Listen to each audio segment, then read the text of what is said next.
I caught myself shaving, not on Comic Book Canon.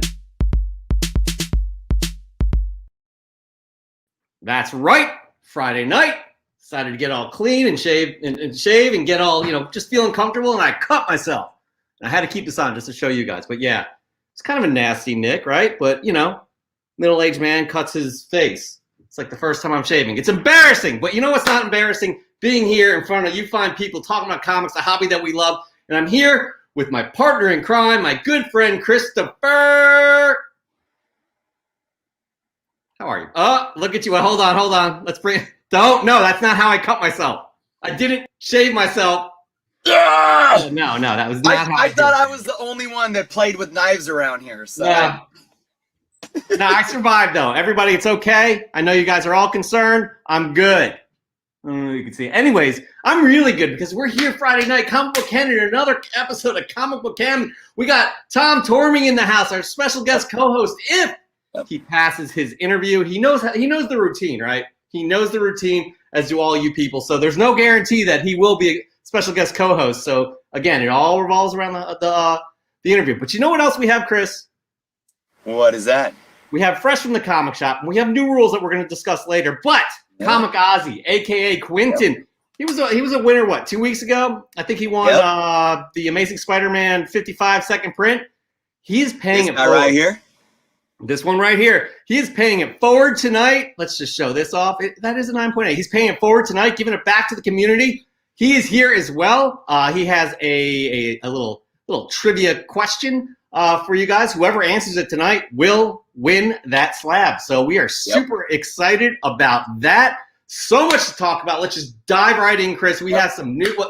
Chris, you know what we always forget? This is just really bad on our part. We just never say hello to people. But we got Kid Collector's in the house, everybody. Kid Collector's a huge fan of Tom Tormey. We got Miguel.g.comics. We got X Bravo Comics. I think he's like X Bravo Panda 66 or something like that on Instagram. Loving that he's here as well. We got Reaper's Comic Den, Ghost Junk. We got Mark Leneker. We have Sith Lorley from Spine Ticks. We have Dan De La Torre, good friend Dan De La Torre, who will be a guest in a future episode as well. House of L Comics. Gosh, we got a lot of people here, Chris. Very happy to see you. Oh, Planet Arizona. Well, also Throwback King as well, but we got Planet Arizona Comics. Hey, Jeff. Hey, Chris. Hey, Chad. Hope we're all having a good holiday weekend. It's just starting. We're glad you're here. We're going to kick it off with some news. Chris, let's just get right into it. You got the first news piece. Let's do it. All right, guys. Here we go. Anytime I talk about this subject, I'm rocking the purple today for a reason. Wakanda Forever has started production. It is absolutely official that the Black Panther sequel is on its way. Kevin Feige spoke to Variety this last week and confirmed that Black Panther Wakanda Forever began filming in Atlanta this last Tuesday.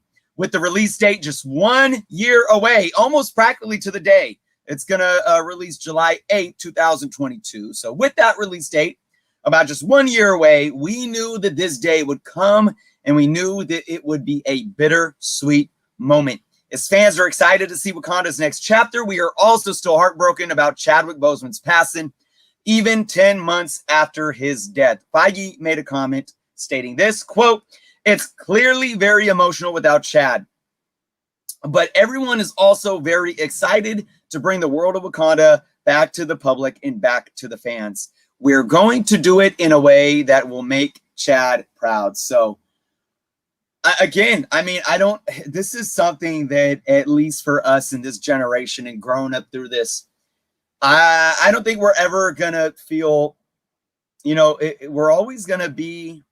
never going to feel indifferent about it. There's always going to be something there lingering when it comes to Black Panther in the MCU. And as much as I'm hearing this news and I'm super excited to know that we're moving forward, it still breaks my heart. And it like I said, it is very bittersweet.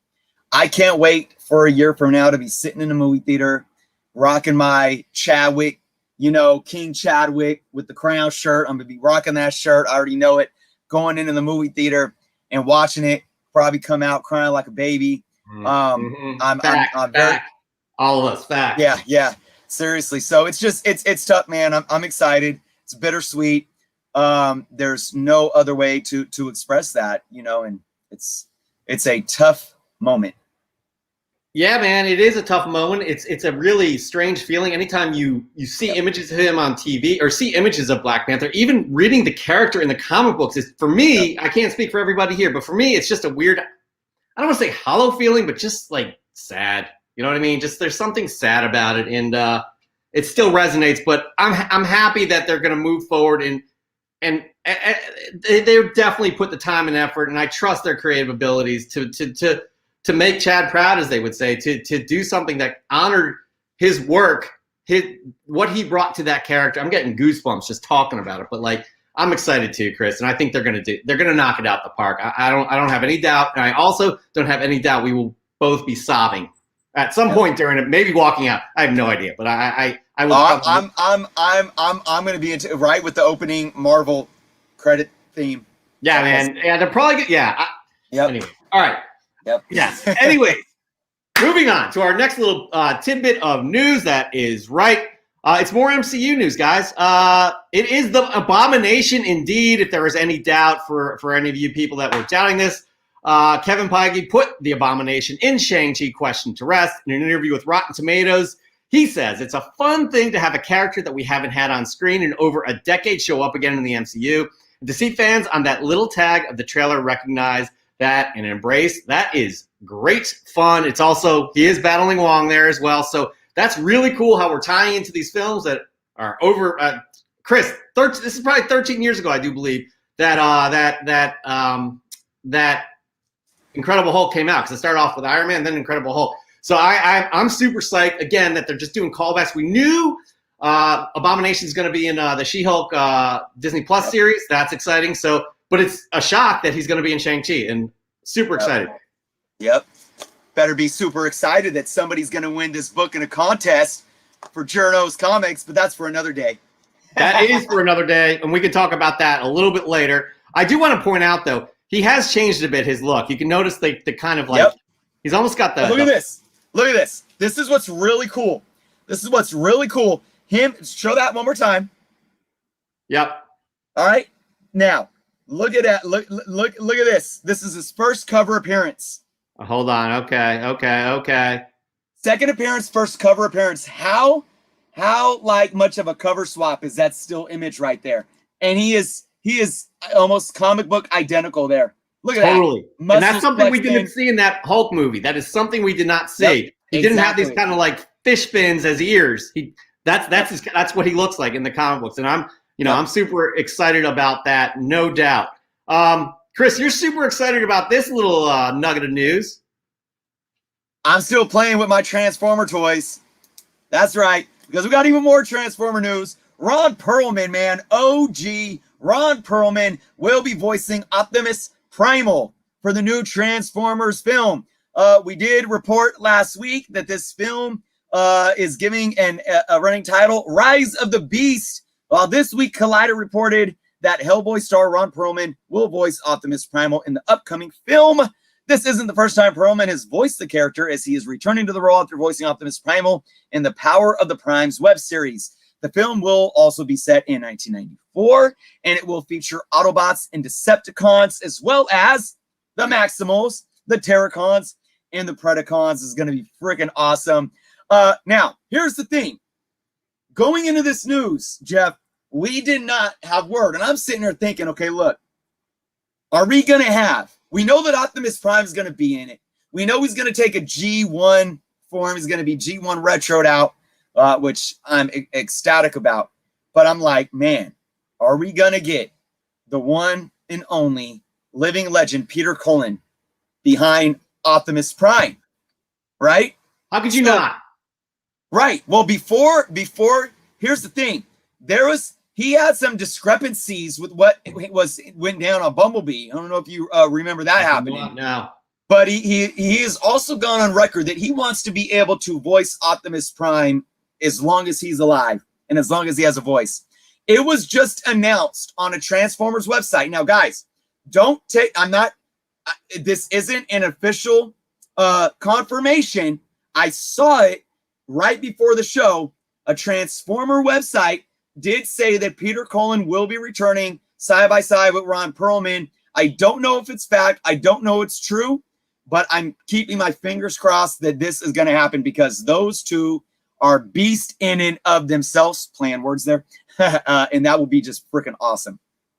Listen, Peter Cullen's saying he wants to voice Optimus Prime for as long as he possibly can. Find me the person that's going to be like, you know what? Let's move on from Peter Cullen voicing Optimus Prime. Yep. Find me that person because I just want to slap him. That makes no sense whatsoever. He is Optimus Prime. Yep. Come on. Like, seriously. By the way, guys, I just have to bring this picture up of Ron Perlman again. It's just fantastic. I just want, somebody had a great comment here. Is Ron Perlman, Mark Lineker did like that picture. Captain America, yeah.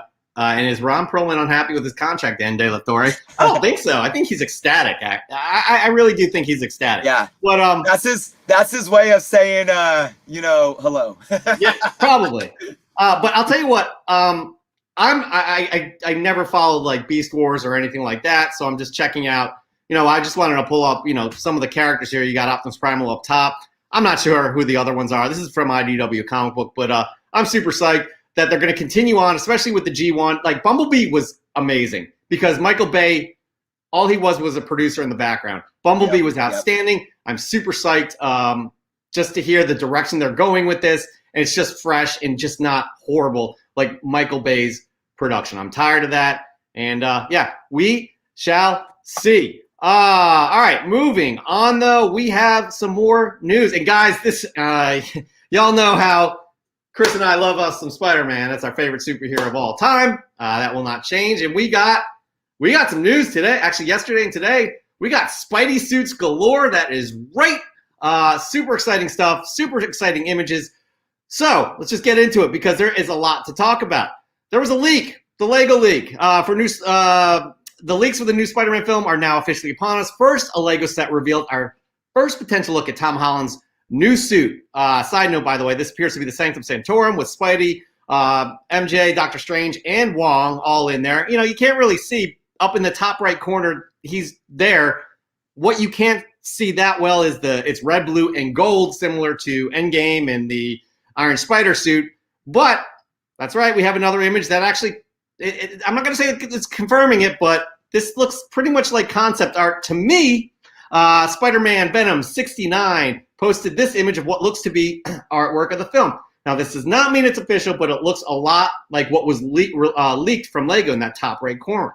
But then, even more toy leaks. We got confirmation that Funko is going to be releasing, obviously, I mean, it's an MCU film. They're definitely going to be releasing Funko Pops that are all over Far From Home. We got 3 additional suits. You got the Far From Home, I'm sorry, No Way Home is the next installation. Far From Home is a suit in the top right corner right there. That's not that new. Still pretty cool, but what's interesting is the middle one, the black and gold. And then we have one in the top left that looks like, an astral projection Doctor Strange type. We all know Doctor Strange is going to be in this film. This is probably going to be happening as well. Also in this image is additional pasta MJ, Ned, who people are hoping is Hobgoblin. I don't see any connection there. And Doctor Strange. But the information didn't stop there because Marvel.com officially released other images of these suits as well because we have Marvel Legends. Looks at 2 figures, Marvel Legends figures, and there it is in all its glory, the red, blue, and gold suit that was in that potential concept art. And this is interesting, the black and gold suit as well, Chris. That is fire. A lot. I agree, 100%. Why wasn't this thought black and gold Spidey suit? Like, how did we never? That is freaking fire, man. I mean, I don't think we've seen black and gold in the comic books, have we? Yeah. Correct me if I'm wrong. I don't think so. No. Tell you what, Austin and Vicky Moore love it. Planet Arizona's loving it as well. Reaper's Comic Den loves it too. So many people. By the way, I just want to say hi to Azores Tiger. What's happening, good people? Anyways. Nice. I got a theory though, Jeff. Go for it. What if those other suits aren't just other suits, Ah. Peter Parkers. Say it again. Say it again. What if those other suits aren't just other suits, but other Peter Parkers? We are heading into the multiverse of madness. This is connecting to the multiverse of madness. This is connecting to what WandaVision was. Anything is on the table, Chris. Anything is on the table, but that is super exciting. Us being Spider-Man fans, and we cannot wait for this film. Can I throw one more thing on the table here too that relates to this show too, Chris? You don't have to ask me. We're partners, man. This is absolutely official news. All right, and Jeff doesn't even know that I'm bringing it up. I don't know if you heard about this. It has been reported. Wait, I'm pulling you full screen. Go for it. Here we go. Official report here. Well, it's not. It's been reported elsewhere, but I just want to make it sound cool. Like Comic Book Canon's officially reporting it. Exclusive. Inside joke. Zendaya and Tom Holland are an official real life couple. There are exclusive photos of them kissing and being, smoochy poochie in real life. Oh my goodness. Are you? Oh, I was pulling for them, Chris. I was pulling for them. And here we are. They are an official couple on screen and off screen. That is just adorable. And we wish them all the best. Hopefully, we will be invited to the wedding there. Yes. But speaking of match or holy unions, Chris, we got something to report. There is a holy union in the business world. Am I right? Some people could call it that. Some people might call it the beginning of the Antichrist. The merger or the acquisition of CGC by Blackstone. So Jeff, before I did a whole live stream on this on Friday Night Live on my channel prior to the Comic Book Canon show. And I want to briefly discuss it, but Jeff, let me ask you, when you heard about this, what were your initial thoughts and reactions? I put this in the comment thread in your live broadcast. I said, I don't care if my mom's buying CGC. They better improve the turnaround times. Granted, my mom does not have the resources that Blackstone has, but how do I feel about it? Honestly, man, I'm kind of like whatever, because I'm not sending anything in based on that turnaround time. So right. I don't care, but that will give resources. Yep. I don't know. I haven't thought about it that much. It will give resources, but will the company get bigger then? And then it kind of everybody gets lost in the shuffle kind of a thing instead of being a smaller mom and pop shop. I don't know. I got to think about it more. Sorry. Yep. No, for sure. And just to give our viewers here a little idea of, what happened. So, Blackstone, which is basically they're an investment company worth over $600 billion. That's right. With a B, over $600 billion in assets. A lot of people are confused. A lot of people in the comic community came out saying this is so bad. They're a hedge fund. They're not a hedge fund. They invest in multiple industries, and they do have a hedge fund investment program that's worth, I think it's worth like a 60 billion of their assets. So that's not all that they do. They have investment in real estate, collectibles, debt. They're all over the place. And what they do is they acquire companies in order to provide resource for these companies to grow and create more resources to generate more revenue and more profits. All right. So in short, it was stated since the last 24 hours or so, since this went public, that their goal, first off, they bought the majority share. You even had Jay-Z's Rock Nation buying a large share of the company. It's already been stated that CGC's leadership and executive team will still be autonomous and control the day-to-day operations of the CCG umbrella in its entirety. And I really see this as an opportunity for CCG and CGC to grow in a way that's going to be helpful for them to continue to provide and better and evolve their product and their services. Will it get to that point? Well, what I summed up in my live stream is this. Blackstone isn't buying CCG and CGC as some pump and dump or some flip and skip or some way to make a quick buck. That's not what they're in it for. They are a credible business entity that over the years have gained over 600 billion in assets. You don't do that by just being somebody trying to buy up assets and freaking skipping out with a couple of $1 million or something like that. That's not the case. But nothing is here to state that CGC is going to change anything, even with the additional resources and assets, simply because of this. Simply because CGC is a known entity that has a consumer base that is willing to continue to speak with their purchasing power by us giving them our money, no matter what's going on, no matter of quality control, no matter of turnaround time, no matter of product or service or anything like that. I guarantee you that Blackstone is giving them the resources to give us, the consumer, what we want, but we have to let them know that it's going to be profitable for them to do so.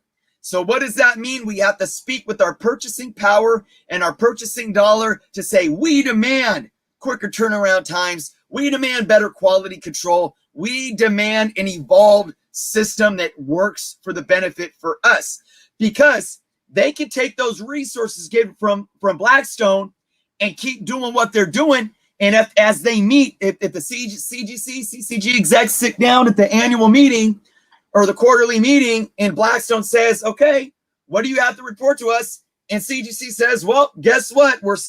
Our profit margins are increasing. You know what they're going to go tell CGC to do? Keep doing what you're doing. So at the end of the day, that's how I look at this. I can't wait to see how this unfolds over the next coming months and to see if some changes start taking place. I know for me, Journos Comics, I'm going to be keeping my ears to the street on this. I'm sure, Jeff, you and I as comic book canon are going to be continuing to follow this news and see where this goes as well. Yeah, I'll tell you what. Okay, if you look at an acquisition, a company acquiring something that just did not do well and is still kind of struggling, it's AT&T and Warner, right? I brought that up in my they have not show. done a good job of allowing creators to create. Yep. Now, you look at the businessmen that are involved with Blackstone, they're smart, creative people. Yep. You got Jay-Z. I don't need to say any more about that. That dude's a smart businessman, but he's a very creative individual as well that immerses himself in creativity. You have Daryl Morey. Now, if you're not a sports fan, he was the general manager of the Rockets. He's like he's above general manager with the Sixers, my team. Very smart, very creative guy in terms of how he handles business. I think those two examples of the people that are involved in Blackstone are going to allow what CGC did, or CCG as well, and continue to grow and do their thing. Yeah. Probably not. They're not going to be completely hands off. They're going to have decisions to make with them. Right. But I do believe that these are smart individuals. Where we are right now, we can't see past that because of all of the turnaround times are ridiculous and people are pissed, frustrated, etc. These people are smart. They know CGC definitely knows how we feel about that. And the people that bought into this know as well, and they're going to look to resolve that, again, because they know we have the power with our wallets. So, that's all we have to say. I do know Sicilian Comics says, I hope they get better on turnaround times because I have so many books to send to CGC. And everybody else had something to say. But you know what? Ron Perlman had something to say too. He did. He said that. All right. Last little tidbit of news, guys. This is good news. This is something to be excited about. We haven't had a Marvel film in the theaters for how long, Chris? How long has it been? I can't do the math off the top of my head. I didn't even think about it. Almost 2 years. Has it? Yeah, you're right. Almost 2 years. But guess what? Black Widow reviews are in, and Rotten Tomatoes, out of 150 reviews, this is looking pretty good. 83% on the tomato meter. That doesn't even include the audience score because it comes out next week. Chris, this is something to be excited about, of course. Am I right? Yeah, I mean, I always take these ratings with a grain of salt, but it's still, I still pay attention to them. I think it does prove that this is going to be another Marvel Studios film that delivers on what it's supposed to do. Yeah, I agree 100%. In Feige we trust. I expect success, and obviously be really disappointed if it doesn't hit that mark. And that's what, I mean, they're the same way too. Again, we trust in Feige. All right, moving on though, guys. That is the news. Moving on. We have a member of the community here today. Comic Ozzy, a.k.a. Quentin. He won. Chris, what did he win a few weeks ago from Fresh from the Comic Shop? Boom. Amazing Spider-Man, number 55. That second print, 9.8 slab, courtesy of Whatnot. This guy wants to pay it forward tonight, giving it away to somebody that is watching right now. You will have the opportunity to win that. But before we get into how or why, this is what we're going to do. We're going to bring Quentin in. Quentin, thank you so much for joining us. Hey, guys. Dan. How are you? Good, man. I have to say, this is a really solid move, what you're doing. We really appreciate you being on here. Really appreciate you paying it forward. This is an amazing community, and you exemplify that, just these amazing people that make up the community. You are one of those people, and we really, really appreciate it. Before you say any more, we want to make sure everybody follows Quentin at Comic Ozzy. By the way, I love the name. Comic Ozzy. You could go many different ways with that. But we really, again, appreciate you joining us and paying it forward. Follow him on Instagram at comic_Ozzy. Quentin, what we're going to do here, you're going to you have a trivia question that you're going to ask everybody that's watching right now. And they're going to have an opportunity to answer. The first person that gets it right will win this CGC 9.8 slab of Amazing Spider-Man number 55, second print. Now, the way this is going to work is you are going to ask the question, and nobody can answer it until they see a line in the chat. I'm gonna show the example of what that will look like here. What example, guys? Like. Example. Oops. No question yet. Hold on. First of all, guys, thank you very much for having me tonight. I appreciate it. Absolutely. By the way, this is the example right here.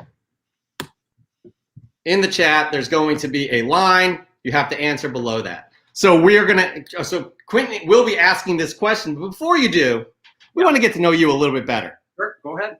And we're going to ask you, first of all, where are you broadcasting from? Toronto, Canada. Toronto, Canada. Bread, yes. Home of the Maple Leafs and the Raptors. Yes. And the Raptors, yes. And the Montreal Expos.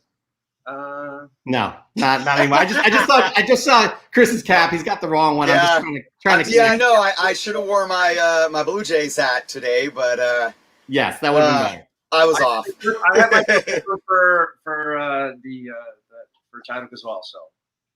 By the way, I was joking. I know Montreal and Toronto are two separate cities.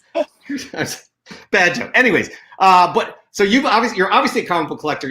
And by the way, if you guys want an example of how to present your comic book, like Quentin, his image taking skills is phenomenal. I don't know what you're shooting on. It could be your iPhone there with the portrait mode, or your DSLR or what have you. They're beautiful. Not only do you like present it well with a nice shallow depth of field, but you also have a little nugget in the background that kind of ties into the book. Check out his work, guys. That he is a perfect example of how to present your photo, and maybe he can give you tips if you hit him up on DM at comic Ozzy _Ozzy. All right, Chris, I think we're going to move on to the quiz here. The question where Quentin is going to ask the trivia quiz near and dear to his heart. Are you guys ready? You guys ready? Okay, here's what I'm going to do first. I'm going to put that line here. Okay. Once you ask that question, yes, I'm going to enter. I'm going to hit enter here, and then whoever answers below that line will win. The first person to answer that. So I will monitor the chat. Chris, you can stretch out a bit. Let's interview Quentin a little bit more. How about it? First of all, you guys always have an all-star chat. You know that, right? What? I'm sorry. Say that again. You guys always have like an all-star chat. Like the people. We are so grateful for the people that come and watch us each and every week. We have so many good people, great people. And words can't express how grateful we truly are. Again, we do it because you guys join us each and every week. We have fun doing it with you. We have fun because of the people you are. So, by the way, Dan De La Torre, it's not Jeopardy. You do not have to answer it in the form of a question. See, but that's a perfect example of the kind of people that Dan is not only a great guy, he's also pretty funny. I have to admit. All right. So, Quentin, here we go. You're going to ask the question. I'm going to put the line in the chat. Whoever answers first below that line, will win. Here we go, everybody. Ready? No, I'm going to bring you up full screen. Here we go. Go for it. I'm a big fan of Todd McFarlane, Todd Father, and this question is involving him. So early on in his career, he had a specific cover that was his first artistic cover, just artistic cover. What was that? And what number, what issue was that? Boom. All right. Here we go, guys. How about ask the question again? We have the line there. Whoever answers first, go for it. Answer one more time. Wait, time out. Artistic cover. I think we have the answer. Is this the answer? That's the answer right there. Planet Arizona with the win. Holy cow, that was quick. Wow. Austin Vicky Moore was off by 2 issues. Two issues, yeah. But we appreciate it. Great job, Planet Arizona Comics. You win that slab. Chris, let's see that slab. Congratulations. It is yours. Beautiful. Beautiful. Congratulations. All right, Quentin, thank you so much again. That was really cool what you did. And we really appreciate it. I honestly look forward to seeing your pictures each and every week fresh from the comic shop. You're also, your input during the show. Hopefully you'll hang out. Oh, wait, you actually had a couple other things you did want to say. Bring it up full screen. Here we go. Two surprises. So you guys are coming up. The Canon's coming up in their 1,000 subscriber, correct? Yes. So I have a bit of a giveaway for that 1,000. Whenever you guys want to give it away. So there's a little bit of a caveat with this. I will, if you tell me who wins this, I will send it to EGS to get it graded. Wow. I will pay for it. I'll pay for the shipping. Just let me know who it goes to. It's not going to be fast tracked. I'll send it off, and then when I get it, I'll ship it off to them. So, because you guys are on the Spider-Man theme. Oh, look at that. Awesome. It's signed by Lisa. Oh my, it's signed too? Wow. Yeah. Dude, that is so generous. Thank you so much, Quentin. So I'll send that off. Whoever wins, whenever you guys do the contest or whatever you do with the Fresh from the Get, you let me know, and I will arrange that, and you just put me in contact with them. But I have one more quickly before you guys go. This is for Chris for his channel. Coming up to 13,000, correct? Oh, I wish. 10K. We'll be at 13K one day. So I know you're a big fan of this. So again, I have this is en route to my presser. He's going to fast track it, and I'm sending it to EGS, also fast track, so you can have it very soon. This is just a copy of it. Oh, wow. So Tony will get this quickly, and he will grade it and send it back to me, and it will be yours to give away on your road to 10K. Man, you are getting so much love. Thank you so much. Thank you so much for this. Wow. Like, honestly, it's so humbling when people do that. Like, honestly, I'm not good at saying how I feel, but honestly, that is really super sweet. And I just can't believe, you're getting so much love in here as well. And we really appreciate people like you. You guys give the community and appreciate it. Just want to do something back. That's it. Listen, you exemplify what makes this community so amazing. And thank you. And we really, really appreciate that. As Dan said, we're not worthy. And also Mark Lineker, Canadians are truly some of the nicest people in the world, and definitely an example. It's true. I do want to say, actually, with Mark Lineker, he's going to be paying it forward next week. He won it 2 or 3 weeks ago. He won Fresh from the Comic Shop as well. He will have a trivia quiz next week. I don't think he will be live on broadcast, but we'll have that question for you guys. It's another ASM 55 second print 9.8 as well. So if you didn't win, I mean, Planet Arizona, congratulations. And Quentin, man, seriously, thank you so much for my pleasure. I'm happy to do it. And again, bravo, Comic Forward, right? Sorry, Karma Comma right there. So we really do we have Quentin's YouTube link? We do. I forgot. Hold on. Jeez Louise, man. I'm just blown away. Listen, Quentin's starting up his YouTube channel as well. putting this in the link right here, or in the chat right here. Y'all need to follow him right now. We just posted right there. Y'all better be following him. Definitely Planet Arizona. You definitely need to be following Quentin. No doubt about that. But you can be assured that we will be following you as well, Quinn. Thank you so much for joining. Hopefully you'll hang around in the chat. We'll talk more. For sure. Talk more shop, man. All right, guys. All right. Thank you. Thanks, Have a great night, man. That's absolutely incredible. I know, seriously. It's absolutely incredible. I really get awkward talking about and being able to express how much I appreciate that stuff, but we all appreciate each and every one of you guys. You tear up a little bit and all that shit. So I'm going to move on right now, and hopefully, anyways, thank you again, Quinn. We really can't express that enough. We got to get on with the show, though. We still have a show to do, because we got a guy on here coming up. I mean, like, y'all know him. This is probably why you're all here, is to see this guy right here. That's right. This is another amazing member of the community who's producing amazing content as well. Our next potential special guest co-host, is someone you should all know. His daily posts on @Cosmic Comic History are one aspect to this fine fellow, but you also may know him as Tom Tormey, the guy who produces the Cosmic Minute each and every week here on the Canon. That's right. He's not really a guest. He's more like family to this show. So everybody, please welcome Mr. Tom Tormey. He's here. That was a hell of an introduction. Hey, Thank you. He came back to the future. He did. Listen, guys. That's right. We were having some technical. I'm gonna throw you under the bus, Tom. We were having some technical difficulties. We're not bullshitting here. His image was literally in black and white. I've never seen that happen before, and he couldn't figure it out. I'm guessing this is your cell phone right now? It is, yeah. All right. The network's looking good, so it got fixed. But no lie, he was literally black and white. So coming from the 30s. He was literally coming from WandaVision is what it was. Anyways, everybody's happy to see your face here on the show. You are our special guest co-host, potentially, because you got to get past the interview. We all know and love you. Like, literally, again, you're always in the chat. You're always hanging out. We always see you dishing out the Cosmic Minute. Listen, we are very grateful for you too and what you contribute to the show. You are literally like the fifth Beatle here. So I don't know how big into music you are, but if you are the fifth Beatle, would you be more of a Billy Preston guy or George Martin? Oh, not that big. No, sorry, you lost me at those guys. Billy Preston was the musician that played with the Beatles, and George Martin was the producer. I'm going to say George Martin.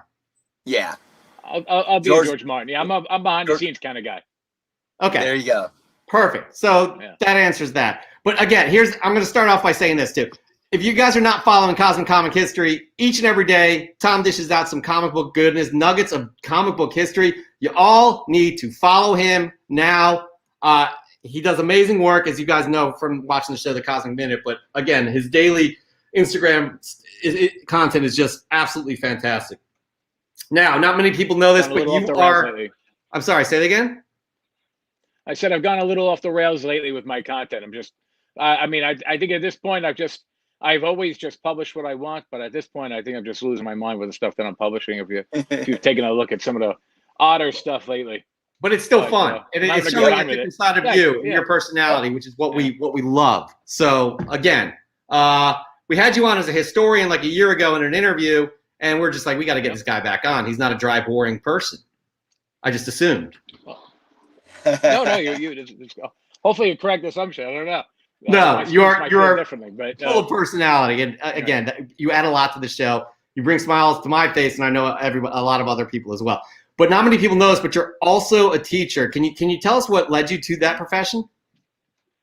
Yeah. This is I just concluded my 20th year as a teacher with the New York City Department of Education. I've always been a fan of history. I think it's just I memorize things well. And I love American history. I love world history. So I was really drawn to it. I wanted to do something. Actually, I always tell people really what I wanted to do was work on the Intrepid. I'm from Queens, New York, and the Intrepid Museum was always just something I was interested in. And of course, by the time that I got my teaching degree and all certification, they had moved the Intrepid for a few years for repairs, and I had to have a backup plan. I said, you know what?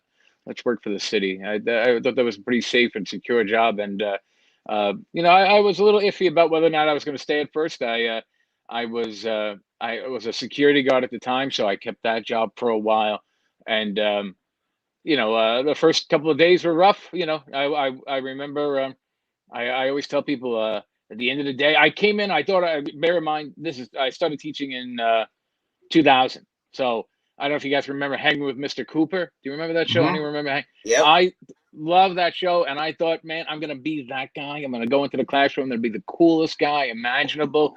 You know, my dress shirt tucked into my jeans, and all the kids are going to love me. And at the end of the day, I'm like, guys, how'd I do? You know, what do you think? And they're like, one kid told me to die in my sleep. And I was so upset. In retrospect, a pretty peaceful way to go. But I was so upset. I went home and I cried to my parents, and they told me to stick it out. And I'm glad I did, because things got a lot better. And that student, by the way, who told me to die in my sleep is actually now one of my Facebook friends. And I stay in touch with her and her family. So, you know, her kids, and she's got a great life. And we definitely made amends before the end of the year, because I think part of the problem was I wasn't Mr. Cooper. You know, I wasn't the cool guy. I was trying to pretend to be somebody I wasn't. And when I kind of realized that that was not the way to go, just, you know, you got all these awful bits of advice from seasoned teachers who told you, you know, don't smile for the first couple of months and that kind of nonsense. And I abided by it. I listened to it. I took their word as gold, and it absolutely backfired. I was pretending to be this character that I really wasn't. And I'm corny, and I make stupid jokes, and I have a fun time doing it. And I've been doing it. I've been making 20 years worth of students cringe at my awful jokes ever since. That's So, fantastic. And like, yeah. it goes to show, like, you being the side being effect you, of whether just you being you, right. Oh, it yeah. worked out much better for you. Right. Absolutely. I try to I have a 13-year-old and a 10-year-old. I try to teach them the same thing. You know, just any time you waste pretending to be someone else, it's just you know, time wasted. That's redundant. But No, absolutely. By the way, my mother was a teacher, yeah. 5th grade teacher. Planet Arizona's wife is a teacher. He says, I know I know all the hard work they put in on the clock and off the clock. Thanks for what you do and what your colleagues. I'm getting like chills again. Thank you. I remember my mom, you know, spending her own money for class. Like, you guys really are unsung heroes. I don't think we put enough emphasis on how important your jobs are. And what, like, now that I'm a parent with a 5-year-old, she's going to be entering kindergarten. It's like, yeah, man, you want to be able to trust these people, because, you know, all of us here in the chat, on screen right now, we've all had asshole teachers. And I could tell, Tom, you're one of those people that kids kind of lean towards. And like with my mom going out and about and having kids 10 years later come up to her, and I'm sure I guarantee this has happened to you, coming up to my mom and just just saying thanks and just saying hey and super excited to see her, is like seeing a different side of it. Anyways, it's what you guys do. It's unreal, and I have the utmost respect. That's kind of you to say. Yeah, I definitely love the job. I mean, I don't think I could have stayed if it wasn't as rewarding as it was. Just you know, I every year I see a different 8th grade. I mostly work with 8th graders, so every year I get to see a different 8th grade class, and some teachers get so upset, but not me. You know, I'm just kind of I'm happy for them. I'm happy that they get to go on and experience life and get to be, you know, get this great big adventure that they're about to go on, and it's just cool to be a part of it while that short amount of time that I have them in the classroom. Yeah, again, but this is so kind of tying it all in here, though. You being a teacher, did that in any way help you launch Cosmic Comic History, which you all should be following, by the way? Yeah, you know, I definitely have. I've always prided myself on. I used to call them like not I forget the term I used to describe them, but alternative sources, kind of, you know, people always relied on the textbook, and schools always pushed the textbooks. And I'm sure, you know, when you and I were children, if we wanted to read a comic book, you kind of had to sneak it into your textbook and hope that the teacher didn't catch you reading it. And now, you know, I work at a school, and I'm happy to say that I've pushed for this as well, that we're integrating comic books into the classroom, whether it's you know, a copy of a book like Harlem Hellfighters by Max Brooks. You know, I have a set of these in my room, and where am I going? There I am. And you know, these kinds of books, these kinds of books really are great for the children to have, and it's just a great way to get them to learn about history. I wrote my history master's degree in 2003, maybe 2004, I can't recall, on Superman comic books and how they could be used as primary sources to study different periods of American history. And I've always just kind of been drawn to that. Well, I don't like this textbook so much because it really is a really one-sided kind of narrative that I don't really like to teach that kind of history. You know, I've had books like Lies My History Teacher Taught Me, or Things They Didn't Teach in School, and I always, as I flip through them and I read them, I go, no, you know, that's not. I teach it the right way. I teach it the way it should be.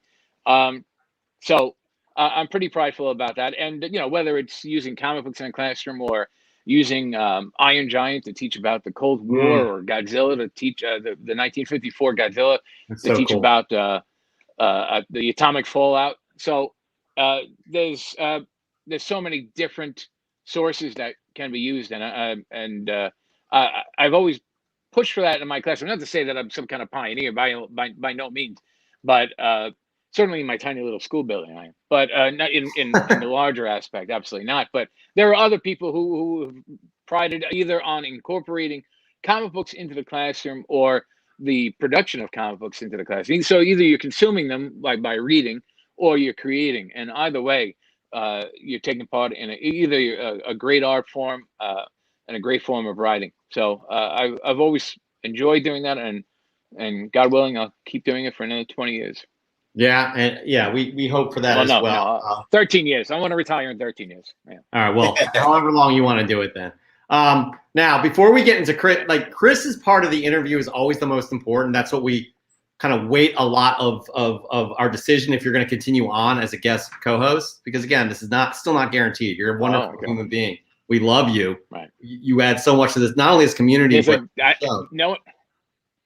What's that? No one can see, but there's actually there's a guy with a hook waiting. Yep. Right off. There is. We sent him over to his house. You guys send him to my house? He's vaccinated, so don't worry about that. But yeah. Really, but here's the deal. Before we get into Chris's part, this is going to be a serious kind of tone here, because you've undergone kind of a transformation in the past year.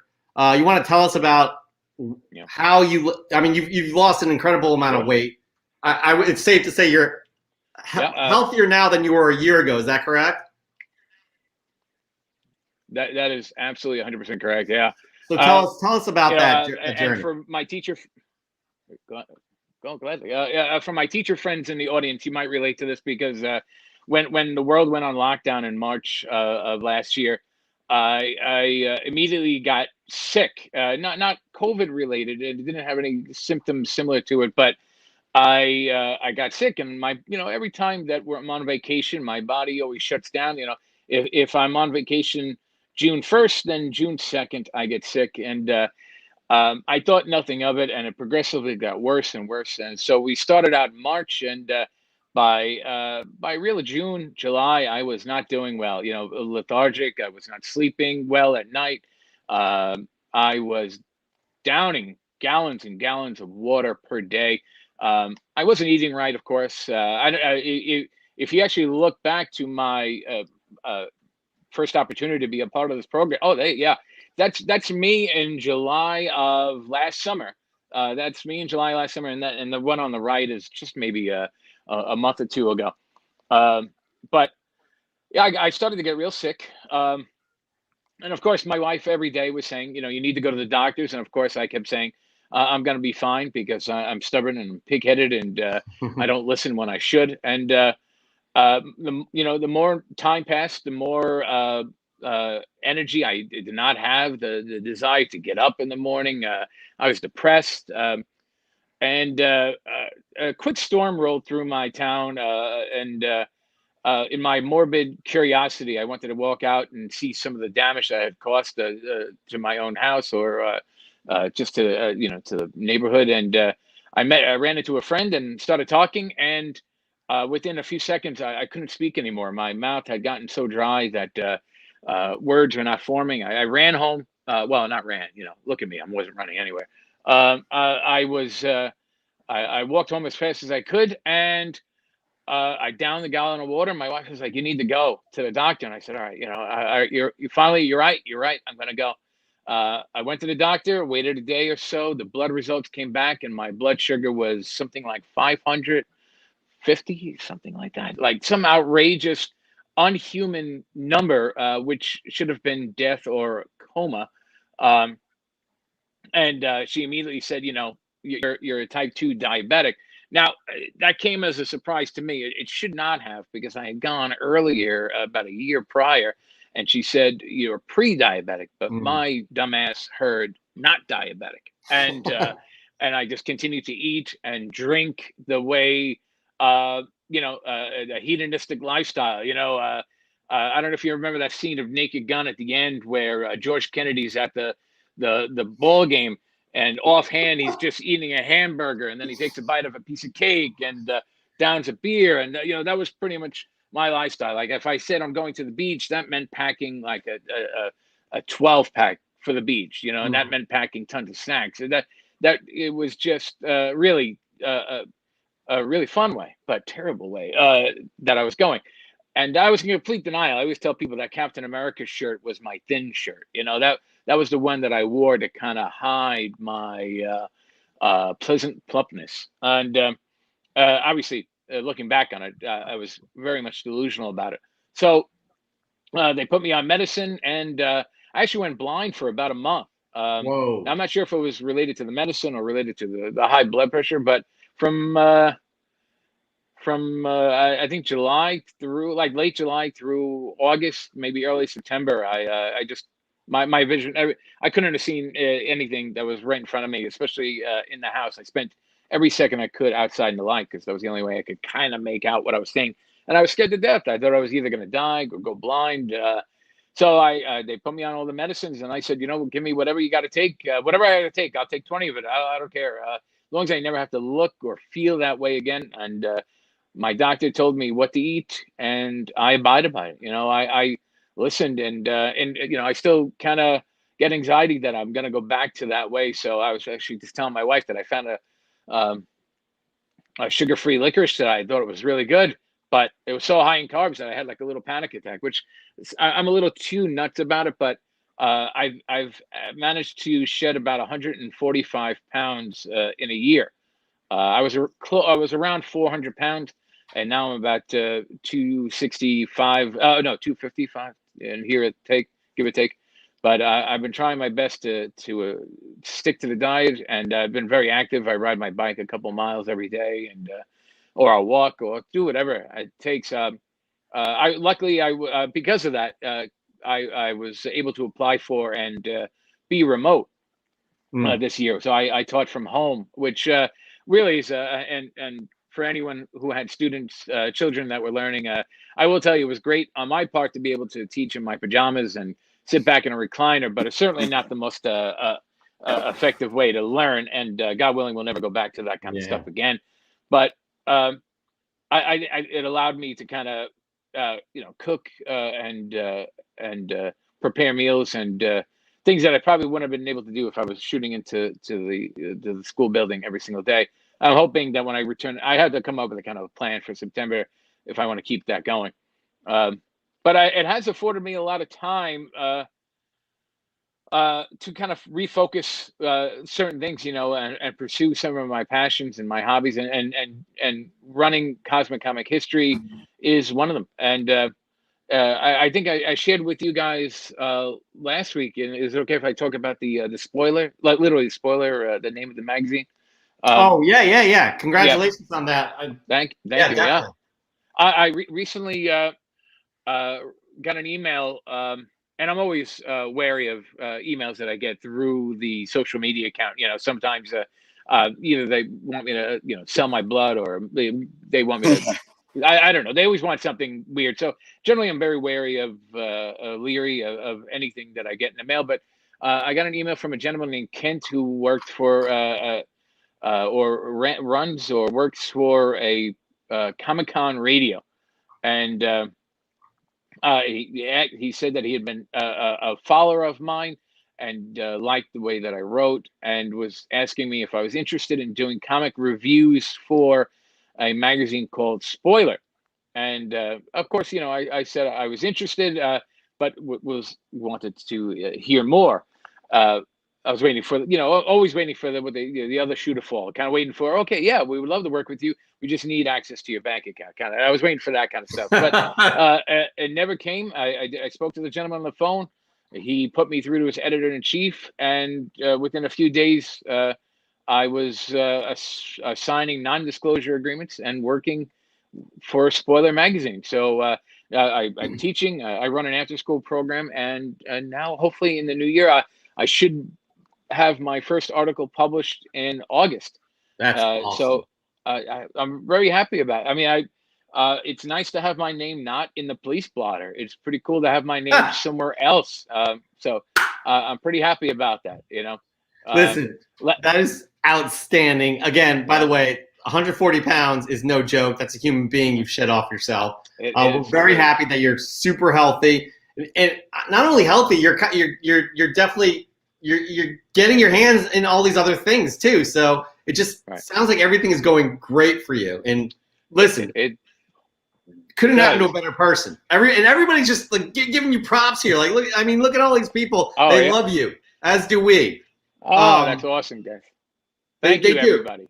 But I gotta bring you back down to reality here, because, like, honestly, this could be the end of your tenure here tonight, because Chris's interview is coming up. I think you're trying to get out of that. I was trying to weasel my way out of it. Yeah. But again, we're very appreciative that you're here, but there's no guarantee. So, Chris, I think it's just time to just kind of take it away. Right. Let's just get it over with. We here on Comic Book Canon, we try to be good people, but at the end of the day, even for, amazing, kind-hearted people like Tom, we're not gonna take no shorts with this. If he's got to go, he's got to go. So, Tom, it might not be easy, but here we go. So this is a rapid fire segment, and being from New York, we're gonna call this segment "How New York Are You?" And now, specifically, being from Queens, it's definitely Queens centric, so to say. So, you ready? Strapped in? I'll do my best. All right. So here we go. This is two different geographies. So this one may be a little easy for you. This is your softball, just to get you warmed up. Right. That's it. Chicago deep dish or New York style pizza? Oh, sorry. I gotta go with New York. Definitely. I can't have it anymore. Anything else? I can't eat it anymore. But if I could eat it, I definitely. I'm sorry for my Chicago friends here. Chicagoan. I'm not sure what this guy with the hook just staring at me. He's not saying anything. He's what? X11 Bravo's in your corner, and a lot of people. A lot of people are saying deep dish, and I think you guys are crazy. But deep dish is like I don't know, like a pie, like of some sort. It's terrible. I don't mean in a it's no, definitely. It's a pizza quiche. Dan De La Torre wants you to go. He's like, peace out. Oh, that should be listen. L&B Pizza in Brooklyn. They're not paying me, but they should, because that was L&B Pizza in Brooklyn. It was the greatest square pie I've ever had, and even for my kids' birthdays, we don't live in Brooklyn anymore, but we shoot out to Brooklyn to make sure we get a pie of that for the party, and even the parents go nuts for it. If I brought Chicago deep dish home, they would kick me out. I hear you. No, totally. Yeah. By the way, just want to say. Nice. Bring out the hook. CJ Flores finally made it to a live show. We appreciate that greatly. And all right, moving on. Here we go. It's just gonna get moving on. You're warmed up. You're feeling good, right? Here we go. Yep, here we go. All right, Mets or Yankees? You know what? I got to tell you, I'll go with Mets. But in all honesty, I don't think I've ever watched a baseball game to completion in my life. I know absolutely nothing about sports. But I do enjoy. All right. It was great having him here. So we're going to move on. Sorry, guys. We all love Tom. We do. But what's fine, Chris. I can see it in your eyes. You just want to finish your little quiz here. Sorry, Tom. You're back. Where did I go? It was like some kind of limbo. All It's right, just so light. we'll move on from like any sports questions, but we do have some other things here. But can I say something just about the sports thing? One of the things that I really enjoy doing. Plead his case of why this is okay. You're like digging your ditch. No. Oh, I'm not saying it's okay. In fact, actually, I was just talking about this the other day with my son because unfortunately they're inheriting it from me. They don't know anything about sports. But I will tell you, one of my favorite things to do is to fake my way through a sports conversation with people. That is one of my greatest things. You know, people will say, "Did you see the Mets games last night?" I'm like, you know what? I did. It certainly wasn't Johnson's night. I'll just toss out a random name and hope that I get it right. And 9 times out of 10, man, it works. Except if you know me, it irritates you. But because I'm pretty good at faking my way through. If you don't know me, I could get my way through a conversation because people have a hard time telling the difference between confidence and intelligence.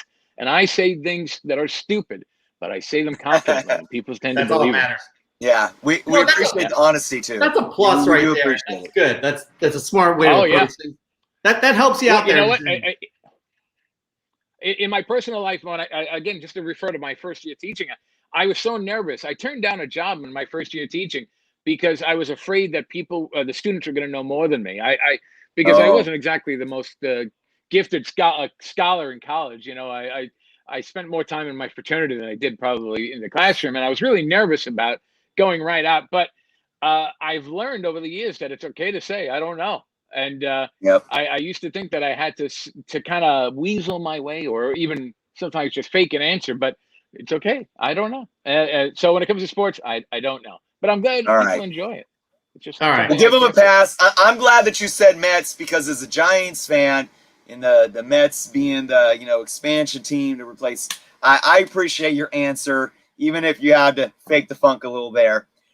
Let's get more Queens centric, huh? So Queens, beautiful place. I've never been there, but we got a tough one here because this is, like I said, Queens centric. Queensboro Bridge or Robert F. Kennedy Bridge? I'll go Robert F. Kennedy Bridge. Now you have to answer why. Why exactly? We got to get the why on this one. I was in that. I'm in that part of Queens more. That's actually on the other side of where I am. I don't know if anyone globally. Oh, you know what? Rockaway. Are you guys familiar with Rockaway? That's the part of Queens. So I'm on the other side. I'm where Captain America and Bucky spent one of their last nights together before they deploy. Right? Remember they talked about their time in Rockaway. Rockaway Beach and how they spent. Well played there. That's actually a good answer. The Ramones. That's a good answer. So I'm on that side, but I dig it. Okay. But you realize Queensboro Bridge, everybody, was where Spider-Man fought Green Goblin in the first Spider-Man movie. Just throwing that out there. So that's true. Just throwing that out there. All right, next one, Chris. We got Peter Parker, 18 Ingram Place. That's Peter Parker in Queens, Forest Hills. Awesome. By the way, Coming to America, shout out Planet Arizona Comics. Prince Akeem loves. Oh, yes. True. All right, Tom. I don't know how much you love traveling, but JFK or LaGuardia Airport? Oh, JFK. Although LaGuardia does look like it's getting a repair, but JFK. Okay, well then. We will. Just the other day, picking up my brother at the airport. We won't believe it till we see it with LaGuardia. Yeah. All right, Tom. Right. Are you get down with some music, right? You know what? I have been listening to more country lately. I'm sorry, but I did grow up. I'm a '90s kid, so I grew up with like grunge and heavy metal. My first album was Motley Crue, Dr. Feelgood. So nice. I remember that one. Yep. Oh, how about you dip into any hip hop? You know what? The closest I can. Yeah. Well, a couple of people. All right.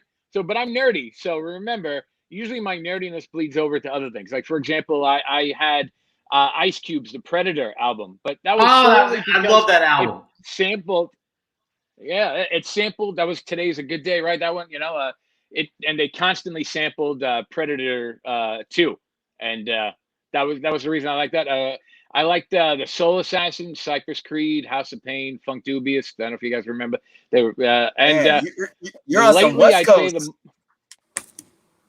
Oh, is that? Yeah, you've loved all the West Coast artists. How about so? Okay, so let's. I'm gonna go. Okay.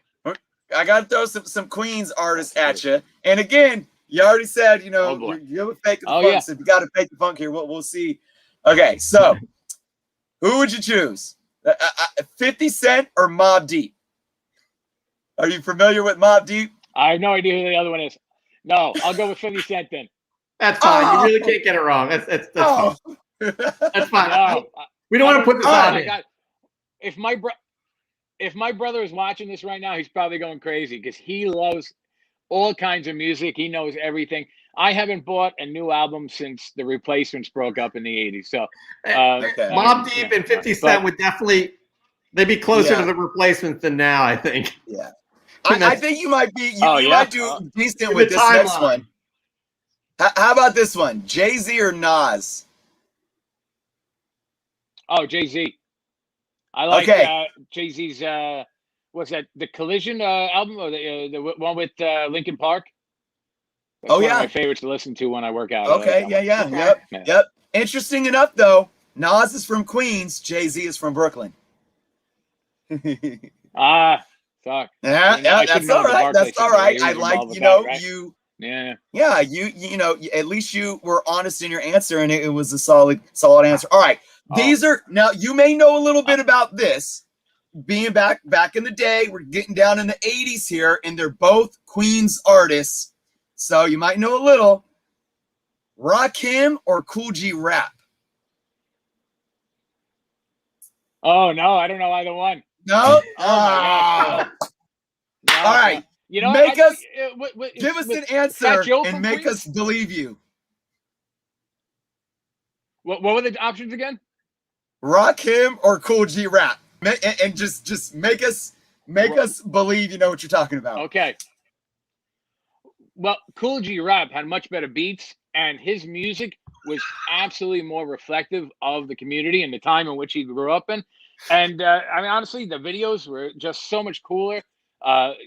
So I'll definitely go with that person you said. Damn, I already forgot the name. That one, Cool G Rap. That person. That person is my person. I love it. But I mean, it was produced better. The album covers were so much cooler. Poor Eric B. Eric B. If Eric B's watching this, man, he's coming for Tom right now. Yeah. And Tom doesn't know what we're talking about. It's okay. Eric B. and Rakim, right. Anyways, Eric B. Definitely going to have an opinion on this one, Chris. Yeah, this has to be the one. It has to be the one. Okay. Are you ready? This is the last one too. This is make or break it here. Okay. I know I'm sweating for you right now. Sweating here. All right, here we go. Simon or Garfunkel?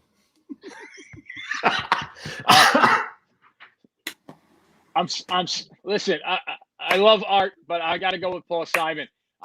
Graceland's one of my favorite albums. She's the one. Yeah. I can't imagine anybody that would go. Is it old man music? Is it old? No, timeless music. It is timeless music. Yeah. I'm gonna have to say that. But hold on, Tom. Hold on a sec. I don't know, Chris. There was a lot wrong with that. That whole interview. I don't know. We love him though. This is like, what do we do? My face terrible. Hurts. My face hurts right now. Well, let's. Here's the thing. Here's the thing, Jeff. Here's where I'm so glad he said Paul Simon. Yeah, he's the Garfunkel. I mean, I would have ended the show.